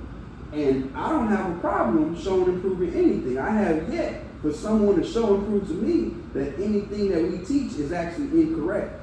To this day, I have yet to meet someone that is able to actually show and prove what we're doing here, what we teach here in H Medina is incorrect. Now, don't get it wrong. You have dissatisfied people. You have haters. You have poor knowledge motherfuckers that been here years, months, and days. You got some motherfuckers that got it right and exact. However, they wasn't privy to a lot of the things. I know guys that been here years, months, and days that been like born. Hey, God, let me know about the science of the clock. I didn't get that one. I heard about it, but I never got it. God, 28 galaxies and 13 universes. What's that about? A lot of guys in this nation, a lot of them don't even know the proper order of the human families. You got brothers in this nation that still quote Elijah's order. That black, brown, red. Like that's not what Allah taught. Allah taught his sons black, brown, yellow, white, half original, and red. And he also taught that anyone could be a 5%er so long as they're righteous. So these type things, we don't have misperceptions or problems when it comes to relating to the people because we're not caught up in a bubble of, oh, that brother's this, or this brother's that, or that sister's this, because we know the science of the seeds and the science of the 6 human families. And that's by knowing the science of the seeds, like you said. That's the science I learned being connected with the cipher as well that I didn't previously have. But it was funny because when God first told me about it, he was like, God, you know the signs of the seas? And I was like, nah, God, what's that? And he was like, hold on, you don't know the signs of the seas? And I was like, nah, God. And the guy was just smiling from ear to ear. I already know, that's why I'm smiling. I know And you he was like, boy, he was like, well, I'm gonna tell you something, man. He said, subconsciously, you already living it out because you already got your black and your brown. I had Kay, who's my black, and I had Darius, who's my brown. Mm-hmm.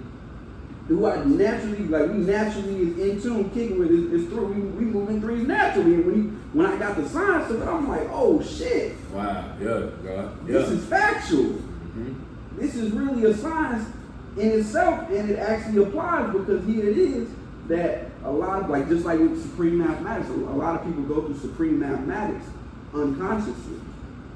The 85% that aren't aware of the culture that's going on around them. The culture is supreme mathematics that's being shown and proven at every angle, at every direction, every place, circumference, atmosphere that they go to, or a space that they occupy. Supreme mathematics is being shown and proven. Something as simple as the basic form, doing the knowledge. It's a lot of people that get caught up in detrimental situations simply because they didn't do the knowledge, whether they had a lack for being observant of their environment, or they had a lack for having respect for another individual and they disrespected someone and they couldn't take the disrespect back. Yeah. You know, so that's why everything we teach is not just what I would say fundamental, but it's critical. Because everyone should know about supreme mathematics. However, at the same time, like you said, the way True Born dealt with you and the way we deal with a lot of our brothers and sisters, we don't just rush to give someone supreme mathematics. You got to work towards that. And that's the science of the newborn curriculum. For those that don't know, is the newborn curriculum is a platform that teaches teachers how to teach. We actually put that in there recently, teaching teachers how to teach. Because someone can come into the knowledge of this culture and be able to observe for themselves, and in just being on the knowledge and observing, they end up learning a lot of things that they're actually able to apply in life and teach. Because regardless, like, you know, me and you, we teach supreme mathematics every day, and it doesn't always come in the form of, hey man, knowledge is this, wisdom is this, understanding is this. We actually give it up to the people like how you do with the young guys, or how we do with any of the young guys that we come across, just showing them the basic forms of how to do the knowledge. Hey motherfucker, you better start paying attention. When we ask basic questions in order to get responses to see where they're, like you said, where their mindset is at. Oh, you don't even pay attention. Or you don't know how to read. Or you don't know how to read the room. Right, exactly. And it's not because you have this messed up or you lack a comprehension skill because you're not capable. It's simply because you just got your head down. You're not even aware of what's going on around you. To be aware is to be alive. That's what separates us from the 85%. Because we're aware of the supreme culture that is being displayed on all angles of the universe. While they are not, because they dealing with the science of uncivilized. They haven't came into the knowledge of civilization yet. And that's why we're the bridge.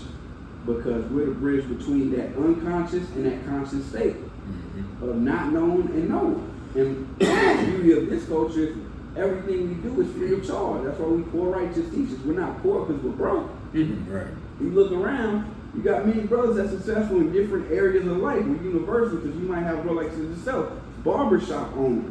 You might have someone that's a fitness trainer, a truck driver, a mechanic, an engineer, an accountant, a doctor, a nurse, whatever the case is. You feel me? We got brothers in all walks of life, and that's the beauty of this culture, is that it's not limited to one state of being in regards to a mindset of just this is how you like how you have religions. We come to the people as the people, so we able to go amongst the poorest, filthy-minded, devilish meant and negative ways and actions, and we're able to rise them up into a living perpendicular of living a right and exact way of life.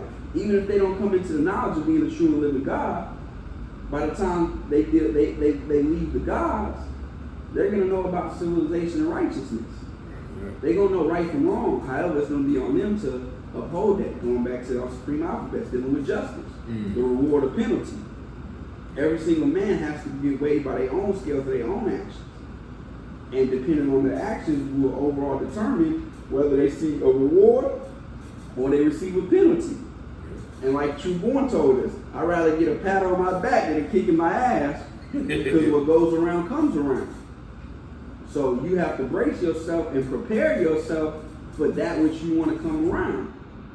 You want to put things that are positive into the cipher, so when it makes its way back around, now it's probably like how we said, we come together as brothers and we build collectively. We deal with Allah, we live the culture individually, but nation building takes place collectively.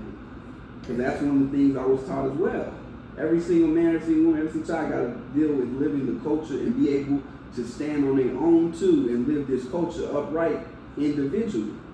Only then will they truly be able to add on to the collective, and only then will the collective truly be unified and strong, solidified. Because that's how we become solidified. And us taking care of our responsibilities, our duties, of not just getting through our rites of passage, but actually taking what we learned from others, our brothers or sisters, and actually making that knowledge applicable and useful. Not just getting this shit and then putting it to the side, and I'm gonna be a 5% on Tuesday, but Wednesday I gotta go do this. Nah, it's no hanging this up. It's every single day, every single hour, every single minute, every single second. We have to constantly make the choices that are correct, that show and prove the type of culture that we live, that reflect that way, our way of life. Now, like I said, that way our people can do the knowledge to who we are as a people and as a culture. And the 5% nation is a culture like no other, because we the only ones that have the understanding of the science of everything in life through the science of the supreme mathematics. Because we know and understand that the universe functions at intense intervals due to supreme mathematics. And we're able to take that understanding and utilize it to create the life that we want. And not just have it as an idea or a fantasy. We're actually to step into the reality because we make it. Just like dealing, like you said, science of time. We were building on earlier. You got those that misuse, neglect, and fall victim to things like time, a measurement, an interval system that used to calculate motion in space according to things like distance and speed. And then you have those that actually make time. They actually make the conscious decision to write their history in advance. And the key thing is doing the knowledge. And not just doing the knowledge, but coming into an understanding. Because remember, you leave that realm or that plane of just knowledge and wisdom, because that's the highest point on the clock. It's 12. Right. When you step above the clock, now you're dealing with the science of the 13 man, who was Allah, who taught his sons how to get off the clock. And when I say that, that don't mean that we don't carry watches or we don't look at the time, and we don't, because you got motherfuckers that's stupid that'll really think, have these type of misperceptions in their mind. Nah, it's the science of mastering time, knowing how it was created, knowing how you should utilize it, and utilizing it to your own standard. Right, exactly. Which shows and proves that you're not on no one's clock, because you're on your time. You're not on no one else's time. But if you're not on your time, then you're definitely on someone else's time. And 85% of the population is in fact on someone else's time. However, once again, we got the knowledge and understanding, because that's what Allah put into this nation. And that's what he gave to his first students, Allah's sons, who gave it to their students. Like I say, we married on to the mind of this by way of Allah, teaching those first non-born. One of them happened to be, the third one happened to be Prince. Yeah, right, exactly. Who happened to teach True-born Ma'Allah. True-born Ma'Allah taught Self-Savior. Self-Savior taught you. Self-Savior taught Sirius. Sirius taught me. Right, exactly. And that's a beautiful thing. I didn't realize until Self-Savior told me one day when we was just all piled up at the shop one day. And he was like, man, it's a beautiful feeling to see 5 generations of 5%ers in one room. Where they do that? Right, exactly. Right. My students got students. And we all still building collectively. It's not too many people that can say that though, God. It's not many people that can trace their roots back to the origins and the foundation of this nation, which is the man himself.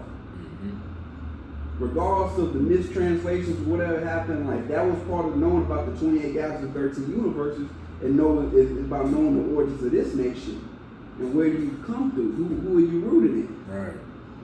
How do you know your knowledge is correct if you're not even dealing with anyone that dealt with that first-hand knowledge? Right. So it's So a we lot. see how that knowledge came to you. Exactly, God. And like I say, because of that, it's like with things like social media, before social media, with things like false prophets. Yeah. These fake ass authors that wrote a whole bunch of books about the 5%, and none of them was even 5%ers.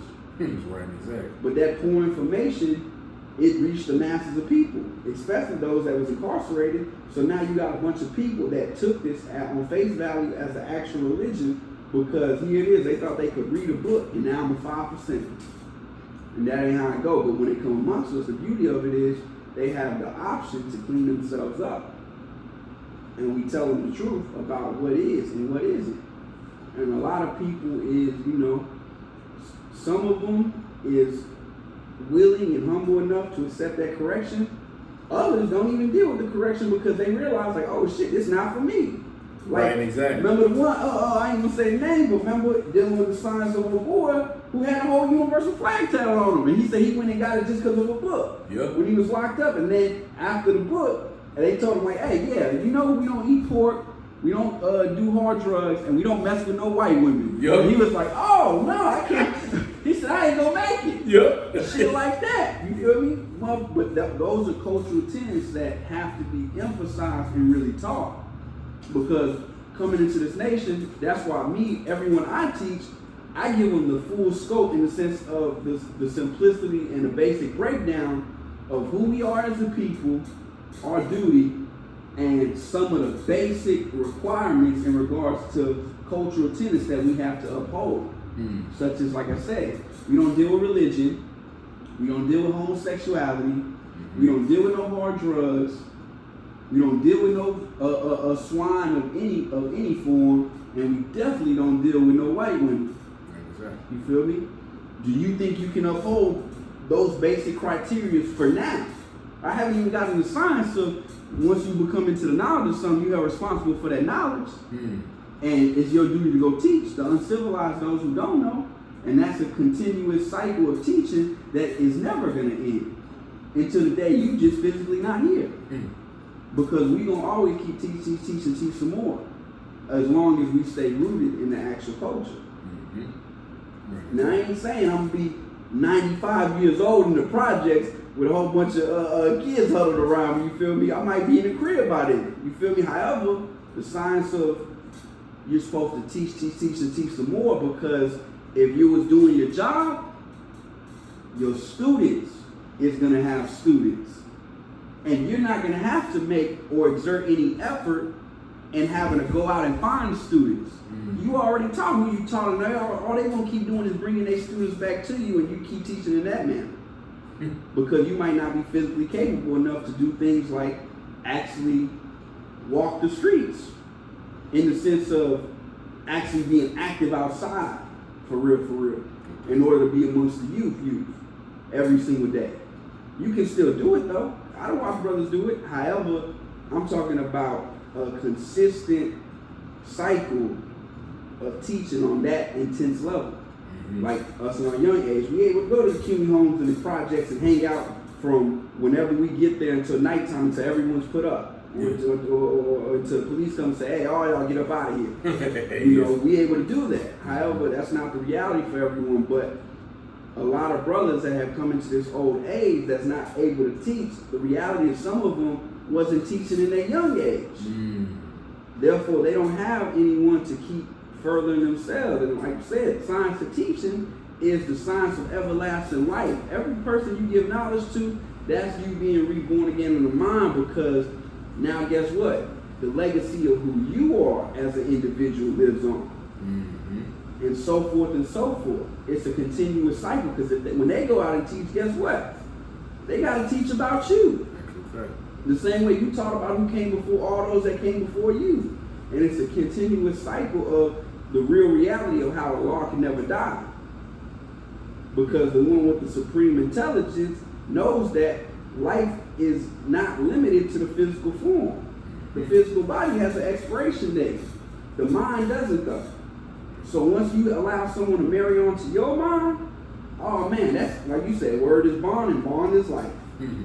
That's everlasting life.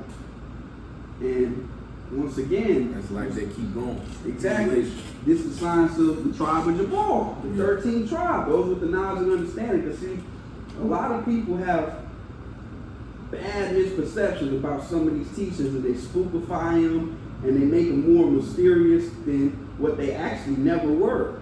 They'd be like, well, what's the difference between tribes? People don't understand that these tribe of Shabazz teachings have been around for a while. Yeah. Allah actually taught the tribe of Jabal. And when you think about it and draw it up, it actually makes sense, because if we ain't the tribe of Shabazz, then who the fuck are we? And who is the tribe of Jabal? Well, I don't have to mention that. Well, you can find that in the lessons. Where you can find that in the lessons at Born Almighty. I ain't never seen no tribe of Jabal or tribe of Shabazz. I'll tell you what, the 30th degree and the 140. That black and that brown germ. The dominant and recessive. The dominant is the tribe of Jabal. The recessive is the tribe of Shabazz. You got the satisfied and the dissatisfied. Those who know and those who go astray. You got, like you said, we say tribe of Jabal, those who understand living mathematics.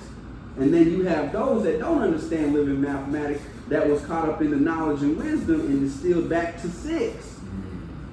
Because every time on that clock, even if you get to 12, you gotta take your ass back to 6 and deal with the lowest state. So these are things, you know, but we're not gonna get too much into that. I understand that, bro. Yeah, but it's things like that. Like it's certain things, lessons and teachings that the man actually taught that people overcomplicate or spookify and make it something mysterious. Or they'll even do things like this. Well, I never heard that. Well, motherfucker, just because you ain't heard it, what the fuck that means? Right. It's a lot of shit you ain't never heard. You telling me because you don't know how to do something that it's not capable of being done? Right, Motherfucker, exactly. I don't know how to fix cars. You gonna tell me just because I don't know how to fix cars that shit's not being done on a daily basis? See, a lot of people have a self-centered mindset of having this thought and this input dealing with the collective. Like, okay, you ain't here, but everyone else did. Now what?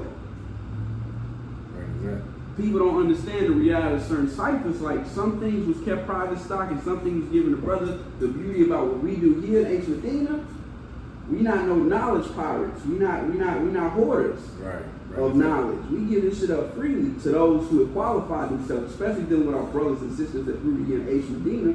We gonna make sure that we all one mind. We gonna all make sure that we're rooted in all the cultural teachings of Allah and His 5% nation. And we not only hold fast to these teachings, but we maintain them through properly doing the knowledge. So here it is. You ain't never heard nothing about the tribe of Jabal, but I can run my mouth for 2 hours about the tribe of Jabal, because every single day with everything I have, I always consistently do the knowledge to ensure that it's right and exact. This is how one is supposed to become studious. This is how a great teacher has to be a great student, always. Actual fact. You never stop being a student. The day you stop being a student, the day you're gonna become a mediocre teacher. Because you limit your ability to actually progress and grow. Allah said in those interviews, what, as time changed, so much what? You, or else you die. Yeah. He wasn't saying that change these teachers. A lot of these stupid motherfuckers took that literally and started changing teachers and shit. Yeah, I know. Nah, he said as the times change. So for instance, you know, we one of the ones that say all the time, man, we don't teach no one on the internet. However, cannot neglect the magnetism and the resourcefulness that social media has built as a platform, and how much people with, especially the 85%, willingly and easily and addictively choose these platforms to retain information. Actual fact, they do. So it's a lot of it that's negative, however, it's some of it that's positive. Because here it is that a lot of these health facts dealing with CMOS and these other things, even though now the CMOS is outdated because the 10% they got a hold and got whipped at the 85 and got knowledge of it, and now they don't, you know, they manufacturing fake CMOS and all that shit now. But the point is, it was a time when really no one in the communities really knew about these things. So when now I go somewhere like the CUNY Homes, which is a housing project in 3rd Ward, and one of the little young guys tell me about how, yeah, every day he wake up, his mom makes sure, remember when he told us, his mom makes sure she gives him a spoonful of sea moss and black seed oil. Yeah. And a lot of these people and these women don't even really know. These ain't no fucking herbalists and none of this shit. The reality is a lot of these motherfuckers learn about that shit on TikTok, on Instagram, on YouTube, from watching reels, or just coming up and becoming popularized. Like, this is gonna benefit your lifespan, and this is gonna help you develop this, and this is gonna help cure this. Yeah. Now the only thing wrong with it is, once again, the 85 take things on face value. So here it is, they'll take these supplements or these natural supplements, such as the sea moss, black seed oil, things like that. However, they'll limit their investigation because they'll stop there and be like, oh, this is the cure for everything. It's really not. You have a whole variety, the whole planet Earth is ours, and in it is a whole variety of natural remedies in the form of fruits, vegetables, herbs, things of this nature. Okay. And this is, like I say, the science of us being able to magnetize and promote that natural way of life out there, because here it is where they stop at something like learn about sea moss and black seed oil. Here we go, flowing through the algorithm. Watch out for that citric acid because it doesn't come from citrus. Watch out for that high fructose corn syrup because it's in 95% of your drink. Yeah. Watch out for this food color because it creates hypersensitivity and it has these health alignments that come down in the near future or instantly. And we able to take these things, or even something like religion, you feel me? Well, Christianity came through Emperor Constantine, who decreed the Edict of Milan in 313 CE, and this decree allowed this new religion, which he called Christianity, to be openly worshipped and maintained, opposed to before they didn't have no other religions. And then in 325 CE, they had the council in the sea, and the sea came together to see how they could make this mythological figure of Christ a living reality in the minds of people, that it would appease everyone's emotions. That was because at that time they was dealing with a whole bunch of religions in Rome. They were, yeah. So they was trying to figure out how they was going to take that one set idea and make it the majority religion for all people. And the way they did it was by incorporating all religions into it, which a lot of people don't know. So it could be something like that you just sparking them with the knowledge of some basic history that might cause them to stop looking up in the sky for some pie and realizing, like, man, this shit's probably made the fuck up. Man, I've been here praying to God, praying to Jesus to get this job. Man, maybe I need to go get up off my ass and go fill out some applications. Because the pastor told me all I had to do was pray and it'll come, but it ain't came yet. And here it is, you got this people presenting this information that go against what I learned previously, or what I've been taught all my life. Because a lot of these is what people call generational curses. Not curse in the form of some spiritual negativity going on.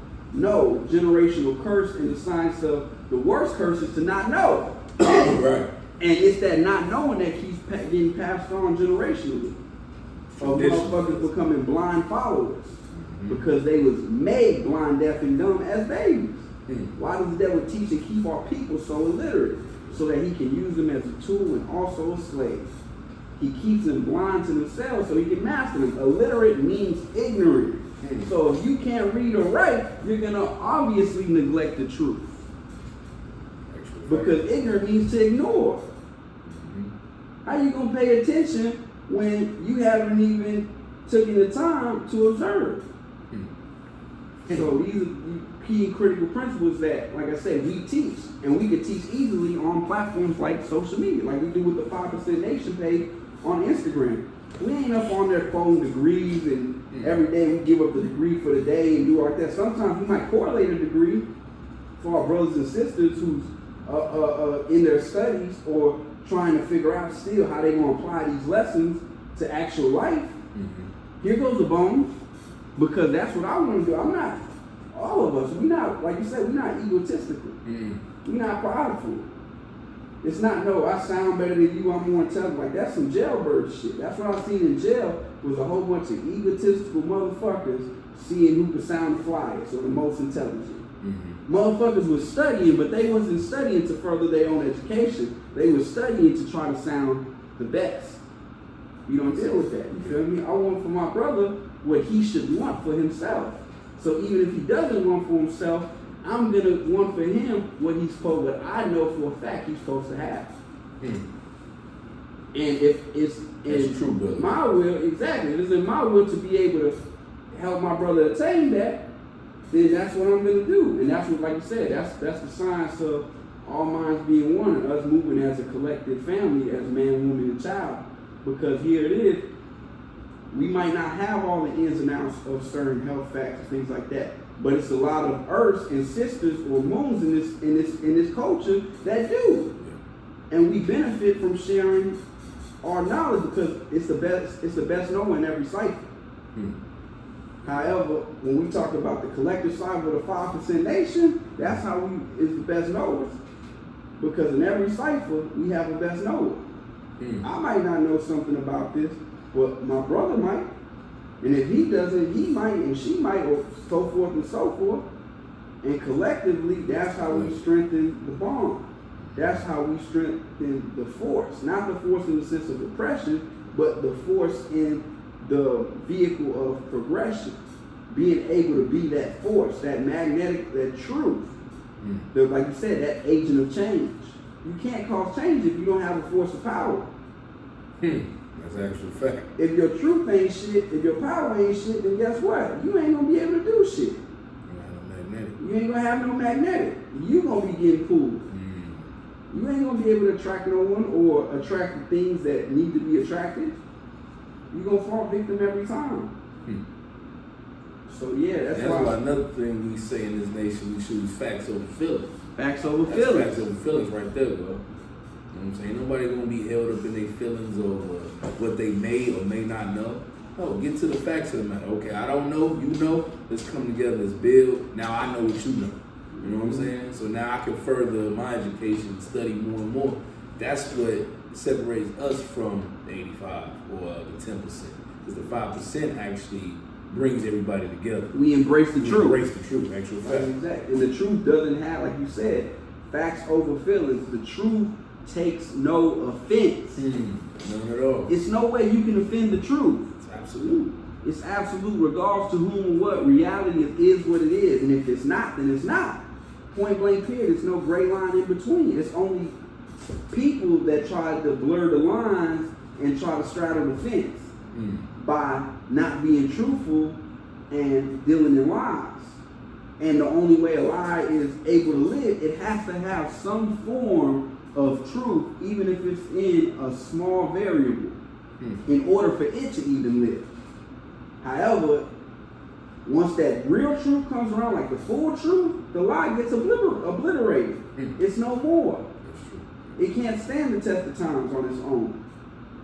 Just like with the devils. We know that us as original people, everything in this world that since our erection of civilization that we have contributed to the world civilization, we're the actual makers and owners, the inventors. We the ones that actually bring forth life and progress. The devil can't bring forth progress. That's why he has to what? Blood suck. That's why the 10th son also known as what? Blood suckers of the poor. Because that's the way they achieve their life. Their monetary gain and values and assets and resources is through blood sucking on those that have less knowledge. Because you have the 5, the 10, and the 85. See, a lot of people be like, well, how, not us, because we know the signs, but you might have some people out there, and that's the only reason why I'm going to state this, so we can just throw this out there for anyone that's listening, is the whole 85, 10, and 5% percentages are not world collective percentages in the sense of this is the exact percentage of the world population. Like this is the percentage in all ciphers of life. You walk into establishment, it's only gonna be a 5% that truly know what? The truth. And deal equally with people. You have 85% of the people in various ciphers that is either at a state in life where they're trying to build their power, or their power is being destroyed by their ways and actions. And that shit comes through them being limited to the what? The knowledge of themselves and the knowledge of science of everything in life. The 10%, they know that science. They have the knowledge of the cipher. That's why they're able to utilize things like time, the science of the clock. They got the knowledge and wisdom of time because it was taught to them by our original man. However, they don't have the knowledge and understanding. That's why they can't come off it. That's why they still going to be what? Limited to 6. They're still going to distill back to that 6 ounces of brain, and it's grafted brain. However, they're going to be able to confuse the people because they have knowledge of various ciphers that they're going to keep the knowledge concealed from various people in those ciphers, which in turn destroys the people's ability to do for self. And then, like I say, then you have those of us that actually have the knowledge and we deal equally in that knowledge. Servants of the people, agents of change, free of charge. We the ones who teach the truth. We don't only know the truth and live the truth, but we teach the truth freely. Freedom, justice, and equality to all the human families of the planet Earth. Black, brown, yellow, white, half original, red. Anyone can receive the truth, so long as they have an ear for it. And I was taught a man knows the truth when he hears it. Actual fact, you do. So that's why the devil continues daily. The 10% continue daily in regards to teaching the 85% lies. That all they see and hear, such as whatever the fuck that's going on, that's causing detriment in their life, is caused by an unknown factor.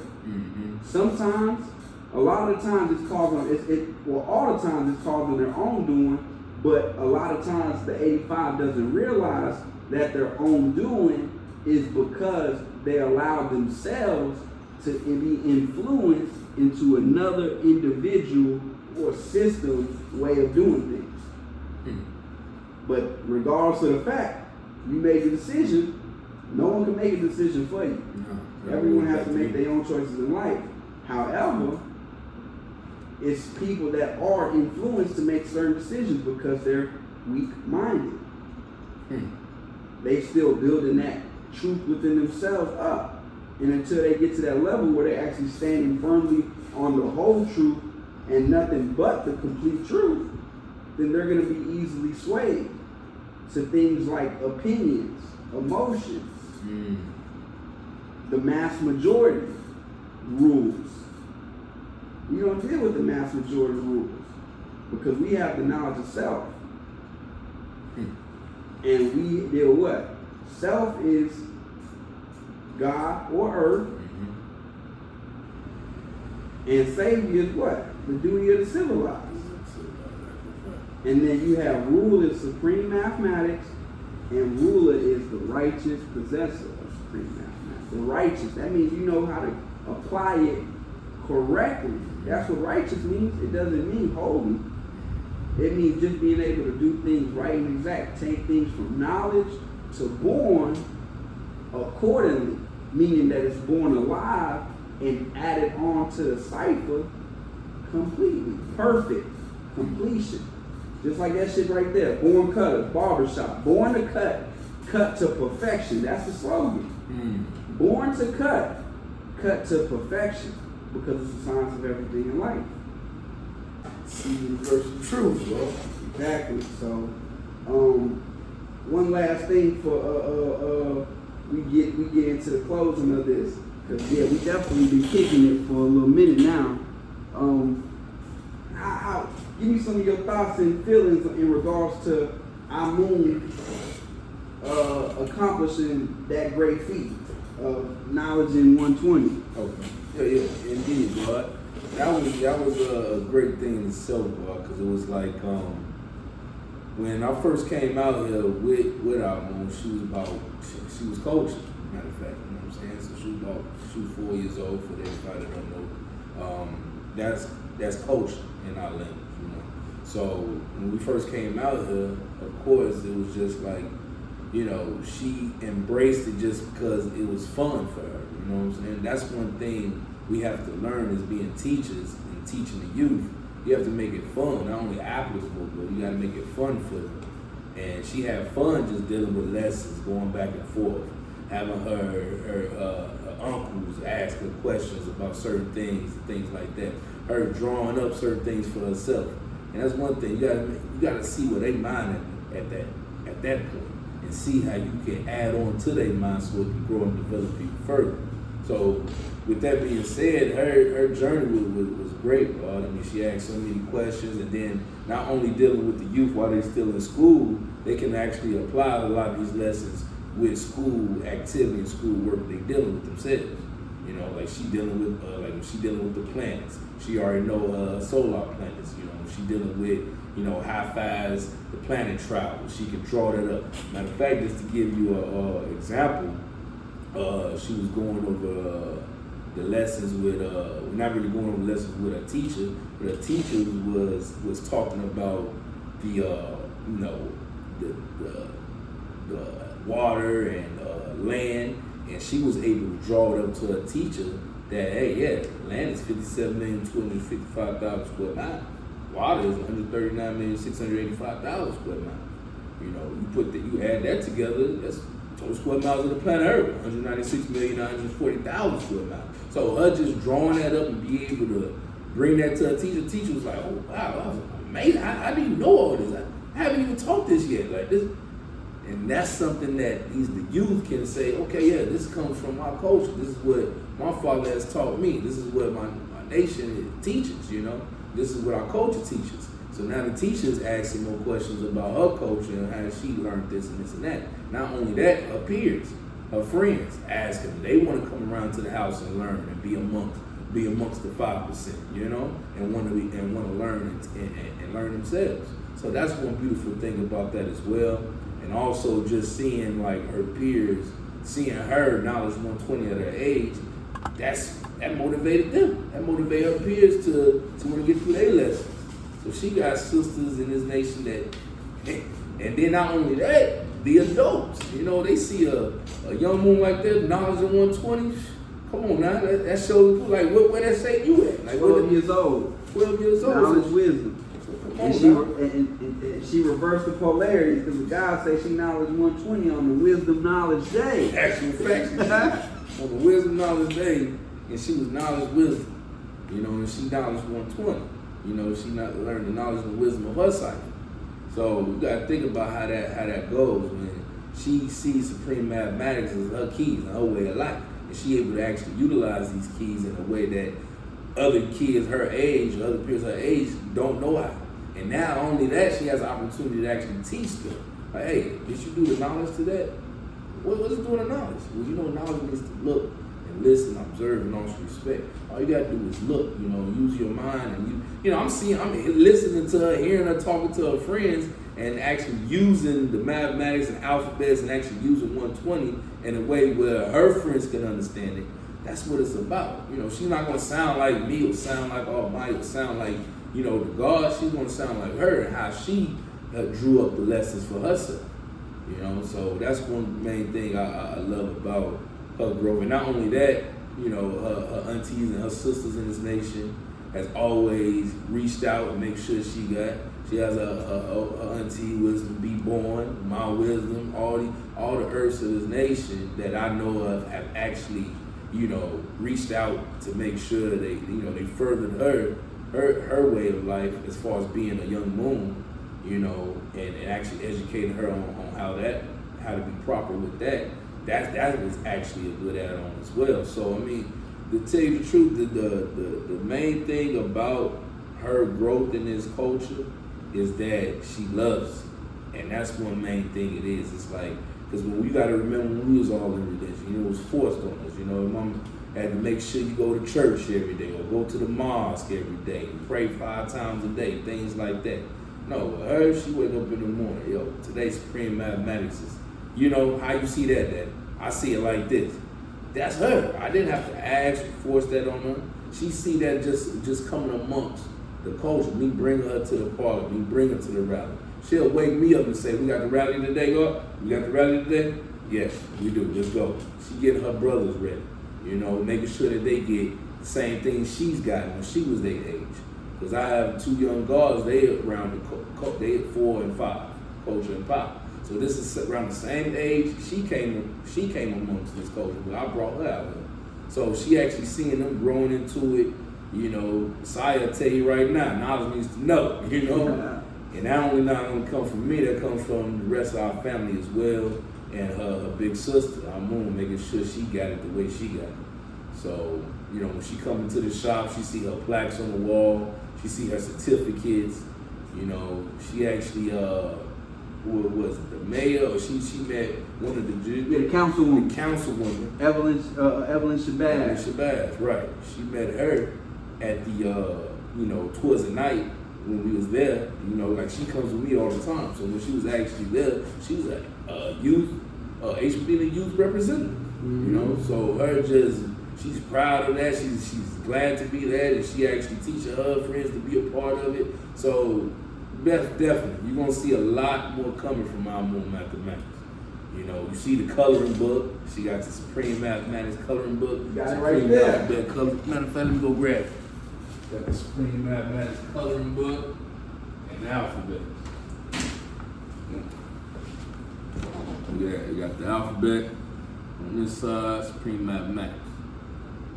Mm-hmm. So you see, and then that design, that's her and her brothers. She said, I wanted to be me and my 2 brothers showing approval that this is our coach. You know, so definitely want to, you know, commend and thank the gods, especially Born Almighty and a lot of other gods and earths that actually, you know, assisted with her growth and development. Because like I said, you know, we all come together so all minds can be one. And that's what this is about. So definitely, she has been an intricate part of actually, you know, me wanting to do furthermore. Because actually, you know, the babies are the greatest. That's what we say. So when we actually see them growing into this culture and being great with what we have given them, that shows and proves that this is right and exact. You know, they don't have to be compelled with all the lies and the mysteries and different things that they may or may not know. When we give them the keys, they actually have something that they can actually live out each and every day. Okay, when they come among certain situations that they may or may not know how to accomplish or get over, they can refer back to their Supreme Mathematics. Okay, well, did I do the knowledge to this? Am I applying it right? Can I actually see it clearly for myself? Am I living each and every day now? Am I actually living out the truth? You know what I'm saying? So these are the certain things that they have in them, you know, and that they constantly see every day. Because not only we get together every month, you know, she see her family each and every day, almost every other day, or, you know, things like that. If not on the phone, you know, we in person. Like the God say, he don't come here every day, but he come every other day. And if it's not him, got a wise Rob B come through.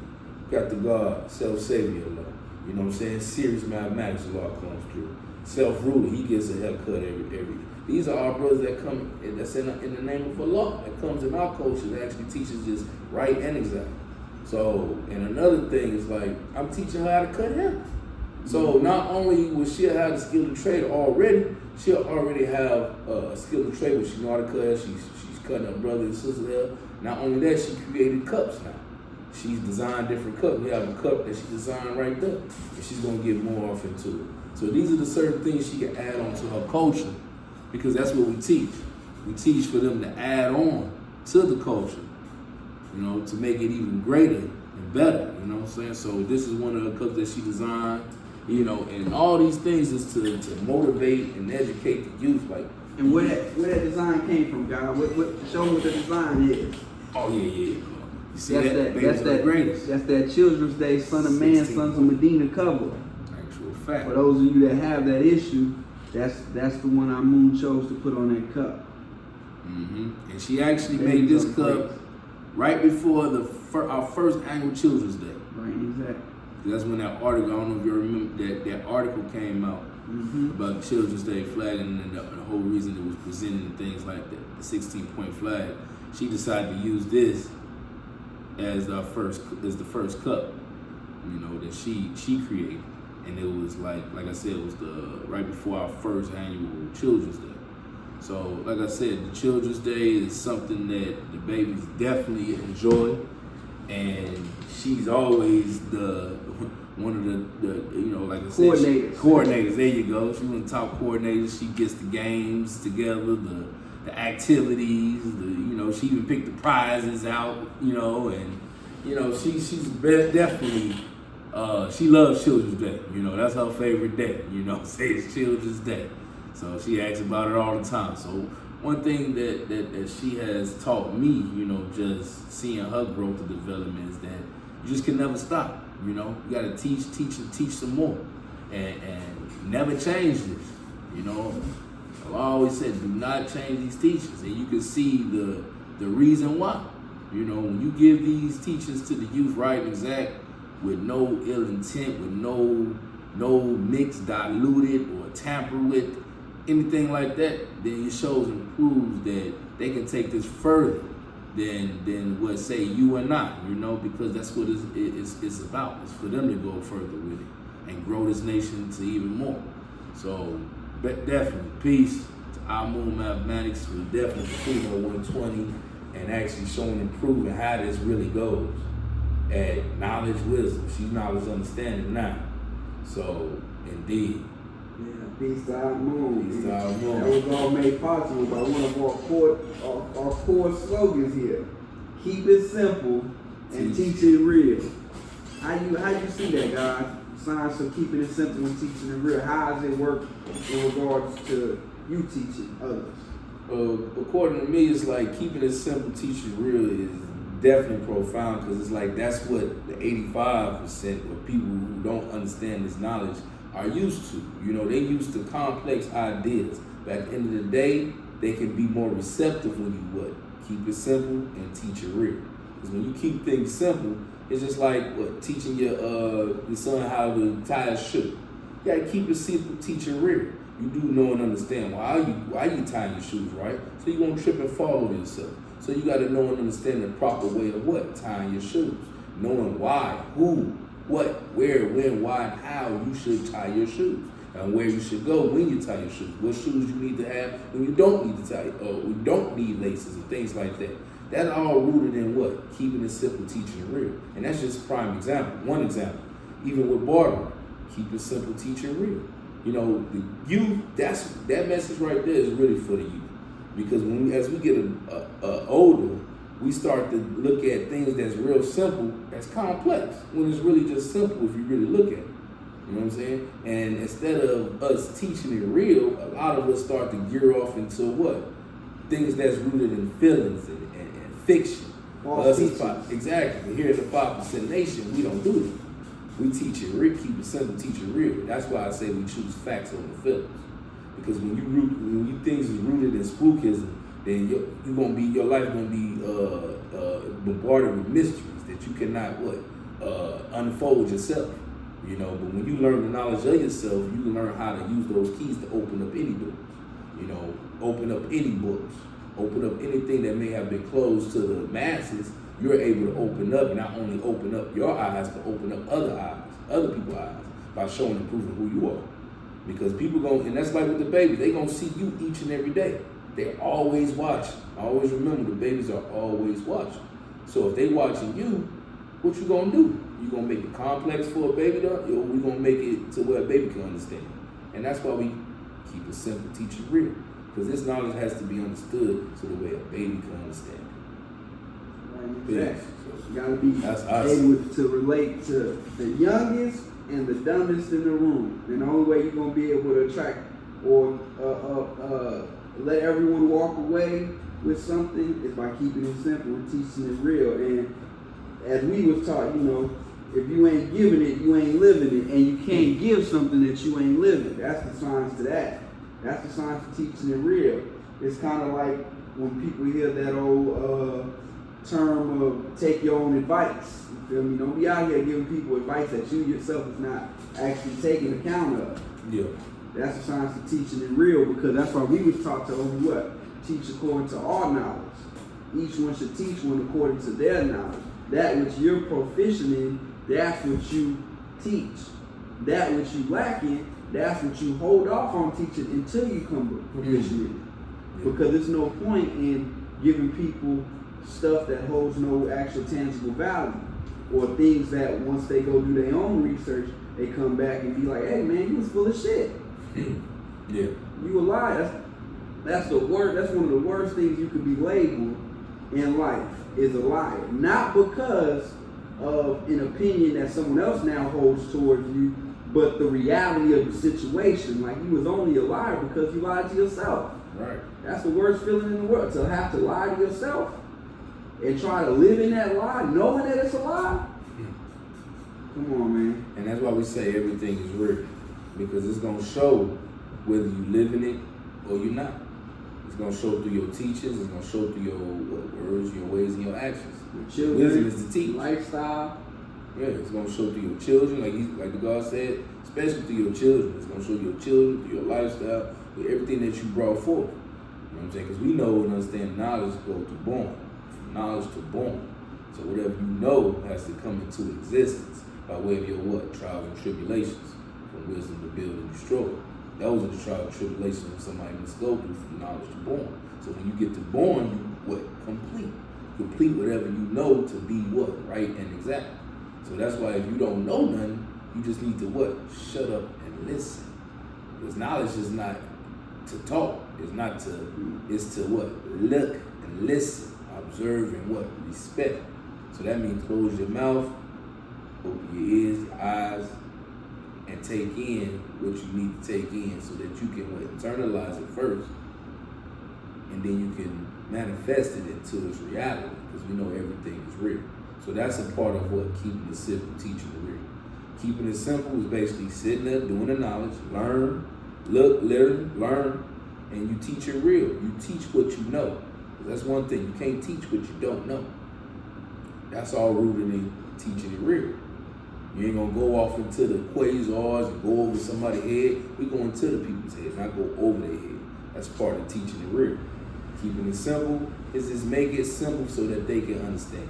You're not gonna start talking about, like the God said, 28 out of 13. You're not finna go into that if they don't even know themselves. They don't even know that black people is the original people of the planet Earth. You can't go into that until you haven't even talked about how black people are the fathers and mothers of civilization. How you gonna go into supreme mathematics when you don't even know that first? So that's part of keeping the simple, teaching it real. And that's what that's one thing I know for sure that the whole importance of the newborn curriculum is. Newborn curriculum is pretty much that. Keeping it simple, teaching it real. You know, it takes a process. You gotta go through those 9 tenets. You know what I'm saying? Those 9 points. Go through that. Learn what you will teach. Learn what you need to teach. Learn what you want to achieve. And then keep going from there. Learn how to fast, how to do things for yourself, how to be self-sufficient as a people. These are certain things we have to learn in our newborn curriculum before you even get the lessons. Because once you get into those lessons, if you haven't learned that proper way, the foundation is proper, your mind, it can take you different places that you might not even understand your damn self. So that's the whole point of keeping it simple, teaching real. Take it from the basics, take it from the foundation. If you're not rooted in the foundation, your foundation is not rooted right and exact, then you ain't gonna complete nothing. You know, nothing will be complete. You know what I'm saying? You're not gonna bring nothing into existence because it's not rooted in nothing. So that's why your knowledge has to be rooted in righteousness, because you're gonna bring forth righteousness. You know what I'm saying? So that's how I see that. Keep it simple, teach it real. It's just, you know, be yourself. You know, if you don't know something, say you don't know. Ask questions. That's all rooted in keeping simple, teach it real.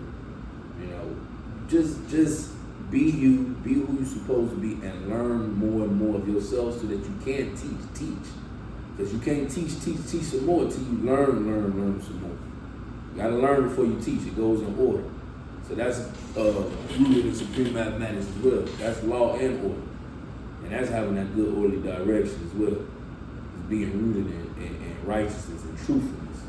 Because we know truth is absolute. And knowledge means to know. Today's supreme mathematics is knowledge culture. So that's why we gotta know this culture. Our culture, like the God said previously earlier, is living mathematics. Our culture is mathematics, and we live it out each and every day and each and every day. So, peace. That's, and another thing, like we say in the degree, it says, they continue daily. So what that mean for the 5%? Teach day and night. Daily, nightly, take yourself off the clock, continue to teach, and that's how we peace. Peace.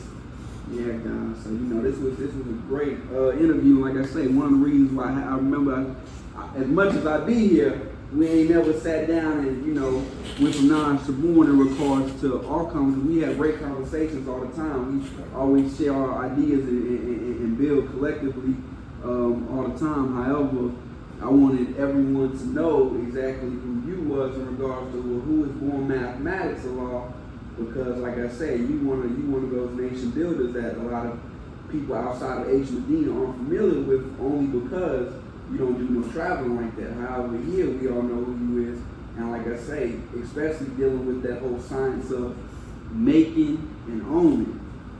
Being a maker and owner, and you showing and proving, dealing with the science of being a maker and dealing with the science of ownership is one of those things that has to be highlighted, because that's one of those principles that I see a lot of brothers and sisters have strayed away from. Like I say, the accountability, the becoming reliant on outside sources.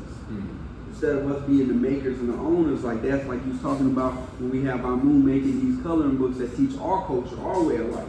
That way our babies don't have to go and color some bullshit that doesn't pertain to how we live, coloring pigs and other type of things. Like, nah, they color while learning supreme mathematics, learning about the science of righteous foods, or things like good mental projections that plant positive seeds in the mind of the children. Because we already know that the devil utilizes the tactics of manipulating the subconscious mind and implanting certain ideas and depictions and theories and perceptions into the mind of children. That's why that degree goes as follows, that they was made blind, deaf, and dumb as babies. Yeah.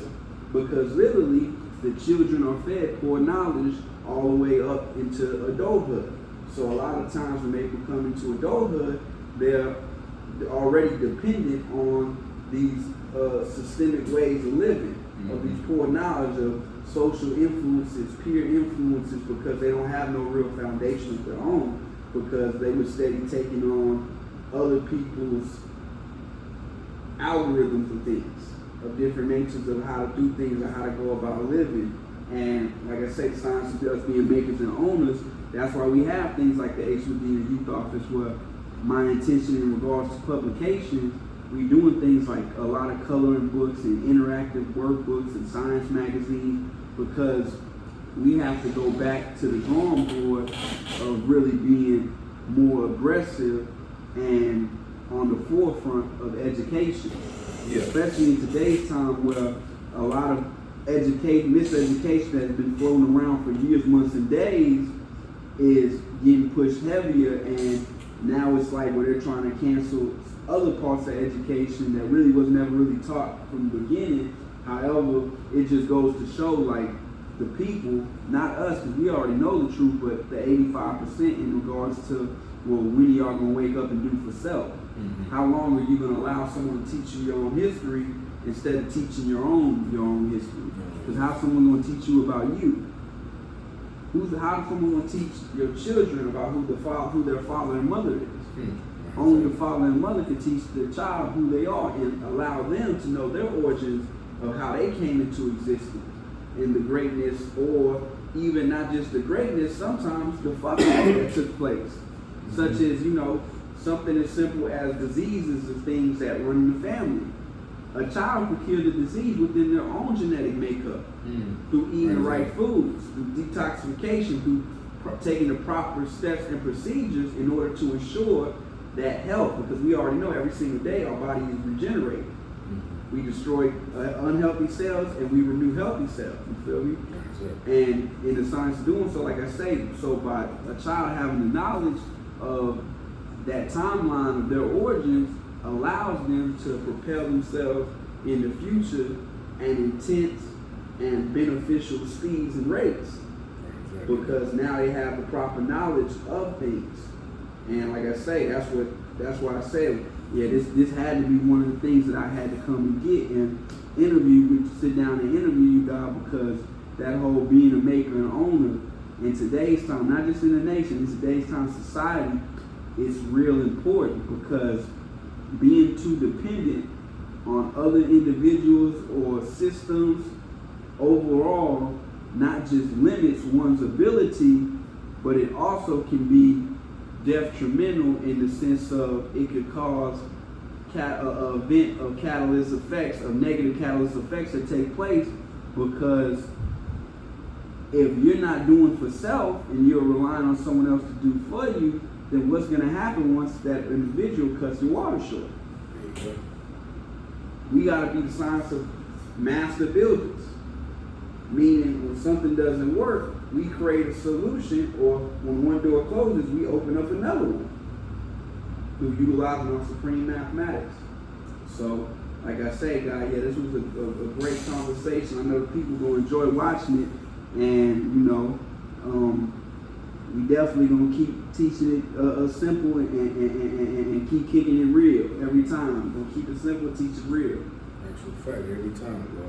And, we gonna here at H. Medina, we gonna continue what we do. We gonna continue to make sure we give people the proper knowledge of themselves, teach them basic civilization skills, and how to live a natural way of life and remain right and exact, and maintain that being right and exact, as well as getting brothers and sisters through 120 degrees, as well as, most importantly, interacting and saving the youth. Because that's what it's all about, like the God said. The babies are the greatest, and the whole purpose of us even having all this heavenly knowledge is for the sole purpose of ensuring that our children take this to the next level. So with that being said, peace. Peace. This video was brought to you by the 5% Nation and H. Medina and the H. Medina Media Group.